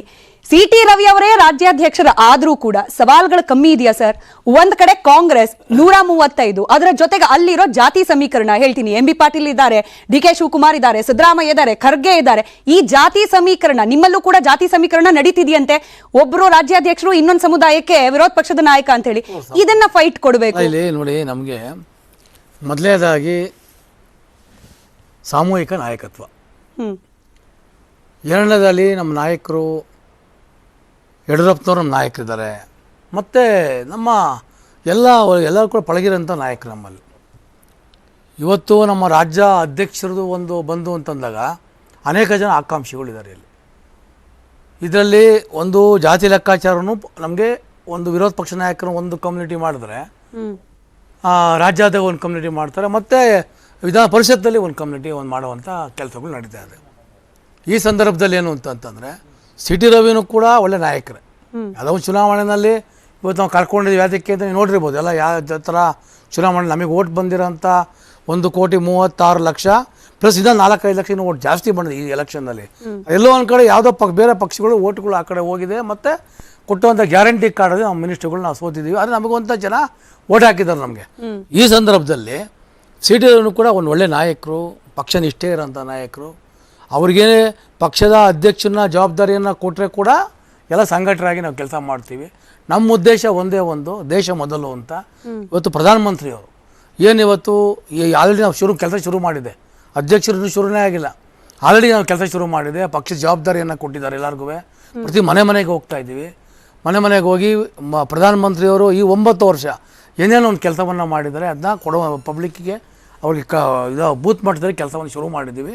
100ಕ್ಕೆ 100 ನಾವು 25 ಸ್ಥಾನ ಏನು ಕಳ್ಕೊಂಡಿದ್ದೀವಿ ಅದನ್ನ ನಾವು ಉಳಿಸ್ಕೊಂತೀವಿ ನಾವು ಅದನ್ನ. ಬಟ್ ಅಲ್ಲೇ ಸವಾಲು ಇವ್ರು 37 ಜನ ದೆಹಲಿಗೆ ಹೋಗ್ತಿದ್ರೆ, ಅದೇ ದೆಹಲಿಯಿಂದ ಪಟ್ಟಿ ಬಿಡುಗಡೆ ಆಗತ್ತೆ 38 ಜನರದ್ದು ಪದಾಧಿಕಾರಿಗಳು. BL ಸಂತೋಷ್ ಅವರನ್ನ ಹೊರತುಪಡಿಸಿದ್ರೆ ರಾಜ್ಯಕಲ್ ರೆಪ್ರೆಸೆಂಟೇಷನ್ ಇಲ್ಲ. ಏನ್ ಸಂದೇಶ ಕೊಡ್ತಿದೆ? ಇಲ್ಲಿ ಒಂದು ರಾಜ್ಯಾಧ್ಯಕ್ಷನ ಆಯ್ಕೆ ಆಗಿಲ್ಲ, ವಿರೋಧ ಪಕ್ಷದ ನಾಯಕನ ಆಯ್ಕೆ ಆಗಿಲ್ಲ, ಇದ್ರ ನಡುವೆ ಇದ್ದವರನ್ನ ಕೈ ಬಿಟ್ಟು ಪಟ್ಟಿಯಲ್ಲಿರೋದು ಕೇವಲ BL ಸಂತೋಷ್ ಒಬ್ರೆ. ಅಷ್ಟೊಂದು ಬೇಸರ ಆಗ್ಬಿಟ್ಟಿದ್ಯಾ ಹೈಕಮಾಂಡ್ ನಾಯಕರಿಗೆ? ರಾಜ್ಯ ಬಿಜೆಪಿ ನಾಯಕರ ವರ್ತನೆಯಿಂದ ಬೇಜಾರಾಗಿದೆಯಾ? ಅವ್ರು ತಂದಿರೋ ರಿಸಲ್ಟ್ ಇಂದ ಬೇಜಾರಾಗಿದೆಯಾ? BL ಸಂತೋಷ್ ಅವರು 2ನೇ ಬಾರಿಗೆ ಮತ್ತೆ ಅವ್ರು ಕಂಟಿನ್ಯೂಷನ್ ಆಗಿದ್ದಾರೆ. ಅವರು ಸಂಘಟನಾ ರಾಷ್ಟ್ರೀಯ ಸಂಘಟನಾ, ಹೌದು, ಅವ್ರು ನಿಮ್ಮ ಪಕ್ಷದವರು ಅಂತ ನೀವು ಒಪ್ಪೋದು ಇಲ್ಲ. ಸಂಘಟನೆ ಪಕ್ಷಕ್ಕೆ ಎಲ್ಲಿ ಬಂತ ರೆಪ್ರೆಸೆಂಟೇಷನ್? ಈಗ ನೋಡಿ, ಈಗ ಸಿ.ಟಿ. ರವಿ ಅವ್ರನ್ನ ಯಾವ್ದಕ್ಕೆ ಕೈ ಬಿಟ್ಟಿದ್ದಾರೆ ಅಂದರೆ, ನೀವು ಕಣ್ಕೊಂಡು ನೀವೇ ಟಿವಿನಲ್ಲೇ ಹೇಳ್ತಾ ಇದ್ದಾರೆ ಮುಂದಿನ ರಾಜ್ಯಾಧ್ಯಕ್ಷರಾಗಿರ್ಬೋದು ಅಂತ ಹೇಳ್ತಿದ್ದಾರೆ. ಇವತ್ತು ಪದಾಧಿಕಾರಿಗಳು, ಒಬ್ಬ ಕಾರ್ಯದರ್ಶಿಯಲ್ಲಿ ಬೇರೆ ಇದು ಇಲ್ಲ. ಈ ಚುನಾವಣೆ ಸಂದರ್ಭದಲ್ಲಿ ನಮಗೆ ರಾಜ್ಯದಲ್ಲಿ ನಾವು ಗೆಲ್ಲಬೇಕು. ಇದು ರಾಷ್ಟ್ರೀಯ ಚುನಾವಣೆ ಆದರೂ ಕೂಡ ನಮ್ಮ ರಾಜ್ಯದಲ್ಲಿ ಕೂಡ ನಾವೇನು ಕಾನ್ಸೆಪ್ಟ್ ಇಟ್ಕೊಂಡಿದ್ದೀವಿ, ನಾವು ಎಲ್ಲ ಲೀಡರ್ಗಳು ತಗೊಂಬಂದಿದ್ದಾರೆ ನಮಗೆ. ಅಂದರೆ ಲಾಸ್ಟ್ ಟೈಮ್ ನಾವು ಏನು 25 ಸೀಟ್ ನಾವು ಗೆದ್ದಿದ್ವಿ, ಅದೇ ಒಂದು ಕಾನ್ಸೆಪ್ಟಲ್ಲಿ ನಾವು ಗೆಲ್ಲೇಬೇಕು ಅಂತ ನಾವು ಎಲ್ಲ ಲೀಡರ್ಗಳನ್ನ ರಾಜ್ಯ ಮಟ್ಟಕ್ಕೆ ನಾವು ಕಳ್ಕೊಂಬಂದ ಕೆಲಸವನ್ನು ಮಾಡ್ತೀವಿ ಇಲ್ಲಿ. ಇವತ್ತು ನಮ್ಮ ಇದು ನಮ್ಮ ಶೋಭಾ ಅವರು ಒಬ್ಬರು ನಮ್ಮ ಕರ್ನಾಟಕದಿಂದ ಮಂತ್ರಿ ಆಗಿ ಹೋಗಿದ್ದಾರೆ. ನಮಗೆ ಸುಮಾರು ಜನ ನಮಗೆ ನಮ್ಮ ಬೀದರ್ MLA MP ಅವರು ಕೂಡ ಕುಬಾರ್ ಕೂಡ ಮಂತ್ರಿ ಆಗಿದ್ದಾರೆ. ಮಂತ್ರಿ ಸ್ಥಾನಗಳು ಯಾವುದು ಬದಲಾವಣೆ ಆಗಿಲ್ವಲ್ಲ. ಇದು ಸಂಘಟನಾ ದೃಷ್ಟಿಯಿಂದ ಬದಲಾವಣೆ ಆಗಿದೆ. ಪಕ್ಷ ಎಲ್ಲ ರಾಜ್ಯದಲ್ಲೂ ಒಟ್ಟಿಗೆ ಬರುತ್ತೆ. ಏನೋ ಒಂದು ಲೋಕದ ಚುನಾವಣಾ ದೃಷ್ಟಿಯಿಂದ ಎಲ್ಲರೂ ಕೂಡ ಸ್ಥಾನಮಾನವನ್ನು ಕೊಡಬೇಕು. ಆ ದೃಷ್ಟಿಯಿಂದ ನಿರಂತರವಾಗಿ ಅಲ್ಲಿಂದ ಶುರು ಮಾಡಿಕೊಂಡಿದೆ ನಮಗೆ. ಇವಾಗ ನಮ್ಮ ಮುಂದಿನ ಅಧಿಕಾರ ಏನು ನಮ್ಮದು ಕರ್ನಾಟಕದಲ್ಲಿ ನಾವು ಏನು ಸೀಟ್ ಇತ್ತು ಅದು ಉಳ್ಕೊಂಡು ಹೋಗ್ತೀವಿ. ಸರಿ ಕರ್ನಾಟಕ ಕಡೆಗಣಿಸಿದ್ದಾರೆ. ಕರ್ನಾಟಕ ಅವ್ರಿಗೆ ಬೇಕಾಗಿಲ್ಲ. ಯಾಕಂದ್ರೆ ಸೋಲ್ ಬಂದ ಮೇಲೆ ಒಂದು ವಿರೋಧ ಪಕ್ಷದ ನಾಯಕನ್ನು ಆಯ್ಕೆ ಮಾಡ್ಕೊಳಕ್ ಇವ್ರಿಗೂ ಬಿಡ್ತಾ ಇಲ್ಲ, ಅವರು ಮಾಡ್ತಾ ಇಲ್ಲ. ಒಂದು ರಾಜ್ಯಾಧ್ಯಕ್ಷ ಮಾಡ್ಕೊಳಕ್ ಇವ್ರಿಗೂ ಬಿಡ್ತಾ ಇಲ್ಲ, ಅವರು ಮಾಡ್ತಾ ಇಲ್ಲ. ತಾತ್ಸಾರ ಮಾಡಿದ್ದಾರೆ ಕರ್ನಾಟಕದ ಬಿಜೆಪಿ. ಅವ್ರಿಗೆ ಬಿಜೆಪಿ ರಾಷ್ಟ್ರೀಯ ಅವ್ರನ್ನ ಪಕ್ಷದಲ್ಲಿ ಅವಕಾಶ ಕೊಟ್ಟಿಲ್ಲ. ಯಾರು ಯಡಿಯೂರಪ್ಪನವ್ರನ್ನ ಬೈತಿದ್ರು, ಯಾರು ಯಡಿಯೂರಪ್ಪನವ್ರನ್ನ ಜಾಸ್ತಿ ದ್ವೇಷ ಮಾಡ್ತಿದ್ರು, ಅವ್ರಿಗೆ ಅವಕಾಶವನ್ನ ಕೊಡಬೇಕು ಅಂತ ಅವ್ರು ತೀರ್ಮಾನ ಮಾಡಿರ್ಬೋದು. ಸಮನ್ವಯ ಯಾರನ್ನ ದ್ವೇಷ ಮಾಡಿ ಯಾರನ್ನ ಕಂಡ್ರೆ ವಿಷ ಕಾರ್ತಾರೋ ಯಡಿಯೂರಪ್ಪನವ್ರ ಕಂಡ್ರೆ ಅದನ್ನ ಅವ್ರನ್ನ ಹೋಗಿ ಅವ್ರ ಮಗನ ಟಿಕೆಟ್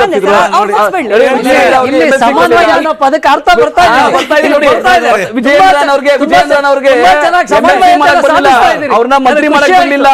ಆಯ್ತಾ? ಹಿಂಗೆ ಯಡಿಯೂರಪ್ಪನವ್ರನ್ನ ಯಾರು ಕಾಟ ಕೊಟ್ಟು ಕಾಡಿದ್ರೋ ಅವ್ರಿಗೆ ಅವಕಾಶವನ್ನ ಕೇಂದ್ರ ಬಿಜೆಪಿ ನಾಯಕರು ಕೊಡಬಹುದು. ಅದ್ರ ಬಗ್ಗೆ ನಮ್ ಚಕಾರಿಲ್ಲ. ಆದ್ರೆ ವಿರೋಧ ಪಕ್ಷದ ನಾಯಕ ನಮ್ ಆಂತರಿಕ ಪಕ್ಷದಲ್ಲಿ ಬಿಡಿ, ಅವ್ರು ಬಿಟ್ಬೋಣ. ವಿರೋಧ ಪಕ್ಷ ನಾಯಕನ ಆಯ್ಕೆ ಮಾಡ್ಕೊಳ್ಳಿಕ್ಕೆ ಇವ್ರಿಗೂ ಬಿಡ್ಲಿಲ್ಲ, ಅವರೂ ಮಾಡ್ಲಿಲ್ಲ. ಅಂದ್ರೆ ರಾಜ್ಯ ಬಿಜೆಪಿ ಮೇಲೆ ಅವರು ತಿರಸ್ಕಾರ.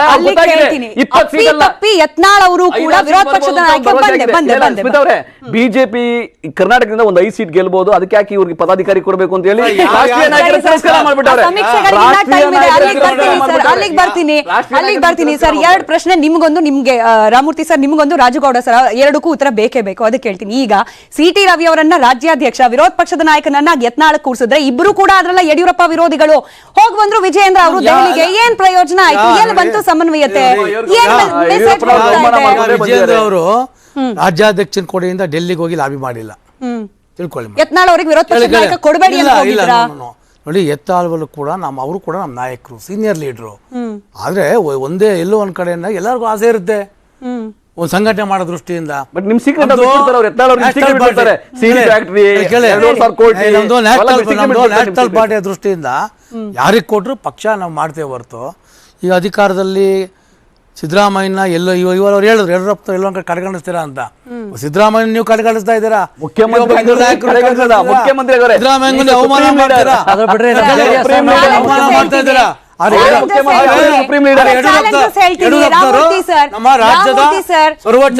CT ರವಿ ಅವ್ರನ್ನ ಮಾಡ್ತಿರೋ, ಶೋಭಾ ಕರಂದ್ಲಾಜೆ ಅವ್ರನ್ನ ಮಾಡ್ತಿರೋ, ಯತ್ನಾಳ್ ಮಾಡ್ತಿರೋ, ಬೊಮ್ಮಾಯಿ ಮಾಡ್ತಿರೋ, ಸವಾಲು ಕೇವಲ ಈ ಒಳಗಡೆ ಇರುವ ಜಾತಿ ಸಮೀಕರಣದ ಮಾತ್ರ ಅಲ್ಲ, ನಿಮ್ ಒಳಗಿರೋ ಬಣಗಳು ಸರ್. ಯಡಿಯೂರಪ್ಪ ಮತ್ತೊಂದು ಮಗದೊಂದು, ಆ ಬಣಗಳು ಈ ಗ್ಯಾರಂಟಿಯನ್ನು ಎದುರಿಸೋ ಮತ್ತೊಂದು ಸವಾಲು. ಹಿಂದುತ್ವ ಅಂತ ಹೇಳಿದ್ರೆ ಅಲ್ಲೂ ಕೂಡ ಪುತ್ತಿಲ ಅವ್ರದ್ದು ಏನಾಗ್ತಿದೆ ನಿಮಗೆ ಗೊತ್ತಿದೆ, ಅಲ್ಲೂ ಇದೆ. ಕಾರ್ಯಕರ್ತರಲ್ಲಿ ಆಕ್ರೋಶ, ಅಸಮಾಧಾನ ಇದೆ. ಇದೆಲ್ಲ ಸವಾಲುಗಳು ಒಂದೆರಡಲ್ಲ. ನಾನು ಅದಕ್ಕೆ ಮುಂಚೆ ರಾಜುಗೌಡ ಸರ್ನ ಕೇಳ್ಬಿಡ್ತೀನಿ.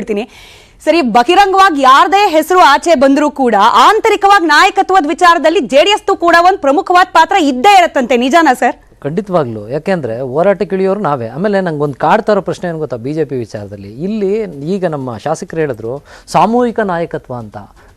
ದೆಹಲಿಗೆ ಹೋಗ್ಬಿಟ್ರೆ ಮೋದಿನೇ ನಮ್ಮ ಲೀಡ್ರು, ಅವರೇ ನಮ್ಮ CM, ಅವರೇ ನಮ್ಮ PM ಅಂತ ಮಾತಾಡ್ತಾರೆ. ಅಂದ್ರೆ ಅಲ್ಲಿ ಇಂಡಿವಿಜುವಾಲಿಟಿ, ಅಲ್ಲಿ ಇಂಡಿವಿಜುವಾಲಿಟಿ. ಇಲ್ಲಿಗೆ ಬಂದ್ರೆ ಸಾಮೂಹಿಕ ನಾಯಕತ್ವ. ಈ ಸಾಮೂಹಿಕ ನಾಯಕತ್ವ ಚಿಂತನೆ ಇಷ್ಟೇ. ನಾನ್ ನಿಮ್ ನೇರವಾಗಿ ಹೇಳೋದು, ಯಡಿಯೂರಪ್ಪನಂತ ಒಬ್ಬ ಲೀಡರ್ನ ಮಾಡಬೇಕು ಅನ್ನೋ ಒಂದೇ ಒಂದು ಉದ್ದೇಶಕ್ಕೋಸ್ಕರನೇ ನೀವು ಇಷ್ಟೆಲ್ಲ ಸಾಮೂಹಿಕ ನಾಯಕತ್ವ ಅದು ಇದು. ಪಾಪ ನೋಡಿ ಹೆಂಗೆ ಟ್ಯಾಪ್ ಹಾಕಕ್ ಹೋಗ್ತಾ ಇದ್ದೀರಿ ಅಂದ್ರೆ, ಅಲ್ಲ ಸರ್ ಒಂದ್ ನಿಮಿಷ, ಲೆಟ್ ಮಿ ಫಿನಿಶ್. ಹೆಂಗ್ ಟ್ಯಾಪ್ ಹಾಕಕ್ ಹೋಗ್ತಾ ಇದ್ದೀರಿ ಅಂದ್ರೆ, ಅಲ್ಲಿ ಬಂದಾಗ ರಾಷ್ಟ್ರದ ವಿಚಾರ ಅಂತ ಬಂದಂತ ಸಂದರ್ಭದಲ್ಲಿ ಮೋದಿ ನಾಯಕತ್ವದಲ್ಲೇ ನಾವೆಲ್ಲ ಹೋಗ್ತೀವಿ ಅಂತ. ಇಲ್ಲಿ ಯಡಿಯೂರಪ್ಪನಂತ ಒಬ್ಬ ಲೀಡರ್ ನಾಯಕತ್ವದಲ್ಲಿ ನಾವು ಹೋಗ್ತೀವಿ ಅಂತ ಯಾಕನ್ನಲ್ಲ. ಆಮೇಲೆ ಒಬ್ಬ ಲೀಡರ್ ಯಾಕೆ ಸರ್ ಒಂದ್ ನಿಮಿಷ, ಒಬ್ಬ ಲೀಡರ್ನ ಆಯ್ಕೆ ಮಾಡ್ಕೊಳ್ಳೋ ತಾಕತ್ತಿಲ್ವಾ? ಒಂದು. ಎರಡನೇದು ದಮ್ಮಿಲ್ವಾ? ಮೂರನೇದು ಆಯ್ಕೆ ಮಾಡ್ಕೊಳಕ್ ಆಗಲ್ವಾ? ಮತ್ತೆ ಆಯ್ಕೆ ಮಾಡ್ಕೊಂಡು ನೆಲ್ ಗೊಂದಲಗಳು ಉಂಟಾಗ್ತವೋ? ಸಂತೋಷ್ ಎಲ್ಲಿ ಇವ್ರಿಗೆ ಬ್ಯಾಟಿಂಗ್ ಮಾಡ್ತಾರೋ, ಯತ್ನಾಳ್ ಇನ್ನೊಂದ್ ಕಡೆ ನೆಲ್ ಬ್ಯಾಟಿಂಗ್ ಮಾಡ್ತಾರೋ? ಇದೇ ಸಿನಾರಿಯೋ ನನ್ನ ಪ್ರಶ್ನೆ ಕೇಳಿದ್ರೆ ನೀವು ಅದನ್ನ ಬಹಳ ಸ್ಮಾರ್ಟ್ ಆಗಿ ಅದಕ್ಕೆ ಪ್ರಶ್ನೆಗೆ ಉತ್ತರ ಕೊಡದಲ್ಲ ಹೌದು ಅಂದ್ಬಿಟ್ಟು ಸುಮ್ನಾಗಿ ಮತ್ತೆ ಬಿಜೆಪಿ ಕಡೆ ವೋಟ್ ಮಾಡಿಸಿದ್ರಿ. ಇದೇ ಸಿನಾರಿಯೋ JDSಗೆ ಒಳಗೊಳಗೆ ಅನುಕೂಲ ಆಗುತ್ತಂತೆ. ಅಲ್ಲ, ಹೆಸರು ಯಾರದೇ ಬಿಜೆಪಿಯಲ್ಲಿ ನಾಯಕ, ವಿರೋಧ ಪಕ್ಷದ ನಾಯಕ ಅಂತ ಕೊಟ್ಟರು ಕೂಡ ಒಳಗಡೆ ಕುಮಾರಸ್ವಾಮಿ ಅವರ ನಾಯಕತ್ವದ ಪರಿಣಾಮ ಪ್ರಭಾವ ಬಿಜೆಪಿ ಮೇಲೂ ಕೈಲೂ ಕೂಡ ಆಗ್ತಿರುತ್ತೆ. ಬಹಿರಂಗವಾಗಿ ಅವ್ರ ಹೆಸರು ಹೇಳ್ಬಿಟ್ರೆ ವಿರೋಧ ವ್ಯಕ್ತ ಆಗ್ಬಹುದು. ಹೆಸರು ಬೇರೆಯವ್ರದ್ದು ಕೊಡೋಣ, ಇವ್ರ ಕೈಲಿ ಒಂದಷ್ಟು ಪವರ್ಸ್ ಕೊಡೋಣ ಅನ್ನೋ ರೀತಿಯ ಲೆಕ್ಕಾಚಾರ ಹೌದಾ ಇಲ್ವಾ?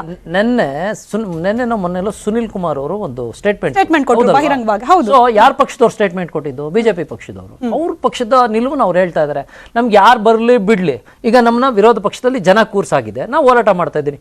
ಆ ಕಲ್ಪನೆಗಳ ಚಿಂತನೆಗಳೇನಿದ್ರು ನಮ್ಮ ಕಾಂಗ್ರೆಸ್ನ ಕಲ್ಪನಾ ಬ್ರಹ್ಮ ಅವ್ರಿಗೆ ಬಿಟ್ಟಿದೀವಿ. ಏನ್ ಕಲ್ಪನೆ ಮಾಡ್ಕೊತಾರ ಮಾಡ್ಕೊಳ್ಳಿ, ನಮ್ದೇನು ಅಬ್ಜೆಕ್ಷನ್ ಇಲ್ಲ. ನಮ್ದು ಒಂದೇ ಅಜೆಂಡಾ, ಸರ್ಕಾರ ದಾರಿ ತಪ್ಪಿದಾಗ ನಾವು ಹೋರಾಟಕ್ಕೆ ಇಳಿದು ಸರ್ಕಾರದ ಸರಿದಾರಿಗೆ ತರುವಂತ ಒಂದು ಪ್ರಯತ್ನದಲ್ಲಿದ್ದೀವಿ. ಭ್ರಷ್ಟಾಚಾರ ಮಾಡ್ತಾ ಇದಾರೆ ಅಂತ ಮಾಹಿತಿ ಇತ್ತು, ನಾವು ಭ್ರಷ್ಟಾಚಾರದ ವಿರುದ್ಧ ಇಳಿದು ಹೋರಾಟ ಮಾಡಿದ್ವಿ. ನಮ್ಮ ನಾಯಕರ ನಿಲುವು ಒಂದೇ, ಸ್ಪಷ್ಟ, ಈ ರಾಜ್ಯದ ಅಭಿವೃದ್ಧಿ ಅಭಿವೃದ್ಧಿ ಅಭಿವೃದ್ಧಿ ಇಷ್ಟೇ. ಸರ್, ಆಗಸ್ಟ್ 2ನೇ ತಾರೀಕು ದೆಹಲಿಗೆ ಬನ್ನಿ ಅಂತ ಹೇಳಿ ಕರೆದಿದ್ದಾರಂತೆ. ಹೋಗ್ತಾ ಸಿ.ಟಿ. ರವಿ ಅವರು ಹೋಗ್ತಾ ನಾರ್ಮಲ್ ಆಗಿ ಹೋಗ್ತಾರೆ, ಬರ್ಬೇಕಾದ್ರೆ ರಾಜ್ಯಾಧ್ಯಕ್ಷರಾಗಿ ವಾಪಸ್ ಬರ್ತಾರೆ ಅಂತ ಹೇಳಿ ಭರವಸೆ ಇಟ್ಕೊಳ್ಬಹುದಾ? ಅಲ್ಲಿ 2 ಹುದ್ದೆ ಬಗ್ಗೆ ಡೌಟ್ ಅಟ್ಲೀಸ್ಟ್ ಒಂದಾದ್ರೂ ಕ್ಲಿಯರ್ ಆಗುತ್ತೆ ಅಂತ ಹೇಳಿ ಭರವಸೆ ಇಟ್ಕೊಳ್ಬಹುದಾ? ಪಕ್ಷ ಮೊದಲು ನಾವು ಯಾಕೆ ಅಂತಂದರೆ ನಮ್ಮದು ಈ ಸಂಘಟನಾ ದೃಷ್ಟಿಯಿಂದ ಪಕ್ಷ ಏನು ಹೇಳಿದ್ರೆ ಅದರ ತೀರ್ಮಾನ ತಗೊಂಡ್ಬಂದು ಮಾಡ್ತಾರೆ. ಇವತ್ತು ಏನೇ ಒಂದು ಕೆಲಸವನ್ನು ಮಾಡಬೇಕಾದ್ರೆ ಸನ್ಮಾನ್ಯ ರಾಷ್ಟ್ರೀಯ ವರಿಷ್ಠರು ಏನು ಯಾರನ್ನ ಅಧ್ಯಕ್ಷರು ಮಾಡಬೇಕು ಅಂತ ಏನು ಘೋಷಣೆ ಮಾಡ್ತಾರೆ, ಅದಕ್ಕೆ ನಾವೆಲ್ಲ ಇಡೀ ಕಾರ್ಯಕರ್ತ ಭದ್ರಾಗಿರ್ತೀರಿ. ಸರಿ, ಯಾವಾಗ ಆಗುತ್ತೆ ಅನ್ನೋದು ಪ್ರಶ್ನೆ, ಆಗಸ್ಟ್ 2ಕ್ಕಾದ್ರೂ ಆಗುತ್ತಾ ಅನ್ನೋದು ಪ್ರಶ್ನೆ, ಆಗಸ್ಟ್ 2ಕ್ಕಾದ್ರೂ ಉತ್ತರ ಸಿಗುತ್ತಾ ಅನ್ನೋದು ಪ್ರಶ್ನೆ. ಯಾರನ್ನಾದ್ರೂ ಮಾಡಿ 2 ಪೋಸ್ಟ್ ಖಾಲಿ ಇರೋದು ಫಿಲ್ ಆಗತ್ತಾ ಆಗಸ್ಟ್ 2ಕ್ಕೆ? ಏನೇ ಆದ್ರೂ ಕೂಡ 12 ಬಣ, 12 ಬಣ ಏನೇ ಆದ್ರೂ ಕೂಡ ದ್ವೇಷಗಳ ಒಂದು ಬಣದ ಶುರುವಾಯ್ತದೆ. ಸಮಯ ಇದ್ದಷ್ಟೇ, ಅದಕ್ಕೆ ಹೇಳಿದೆ ಕಾರ್ಯಕ್ರಮದಲ್ಲಿ ಆಗಸ್ಟ್ 2 ಎರಡೂ ಪಕ್ಷಕ್ಕೂ ಕೂಡ ಪ್ರಮುಖವಾದ ದಿನ. ಒಂದ್ ಕಡೆಯಲ್ಲಿ ಸಮನ್ವಯ ಸಮಿತಿ ರಚನೆ ಆಗುತ್ತಾ ಇಲ್ವಾ 2ನೇ ತಾರೀಕಿನ ಮೀಟಿಂಗ್ ನಂತರದಲ್ಲಿ ಅನ್ನೋದು ಕಾಂಗ್ರೆಸ್ ಇಂದ ಬರಬೇಕಾಗಿರೋ ಉತ್ತರ.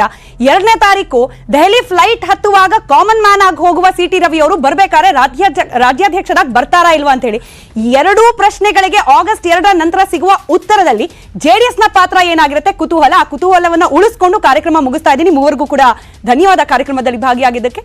ನೋಡ್ತಾ ಇರಿ ನ್ಯೂಸ್ 18, ಜಾಲ ನಮ್ಮದು, ಬಲ ನಿಮ್ಮದು. ನನ್ನ ಪ್ರಶ್ನೆಯಿಂದ ತಪ್ಪಿಸ್ಕೊಳ್ಳೋದು ಸುಲಭ ಅಲ್ಲ.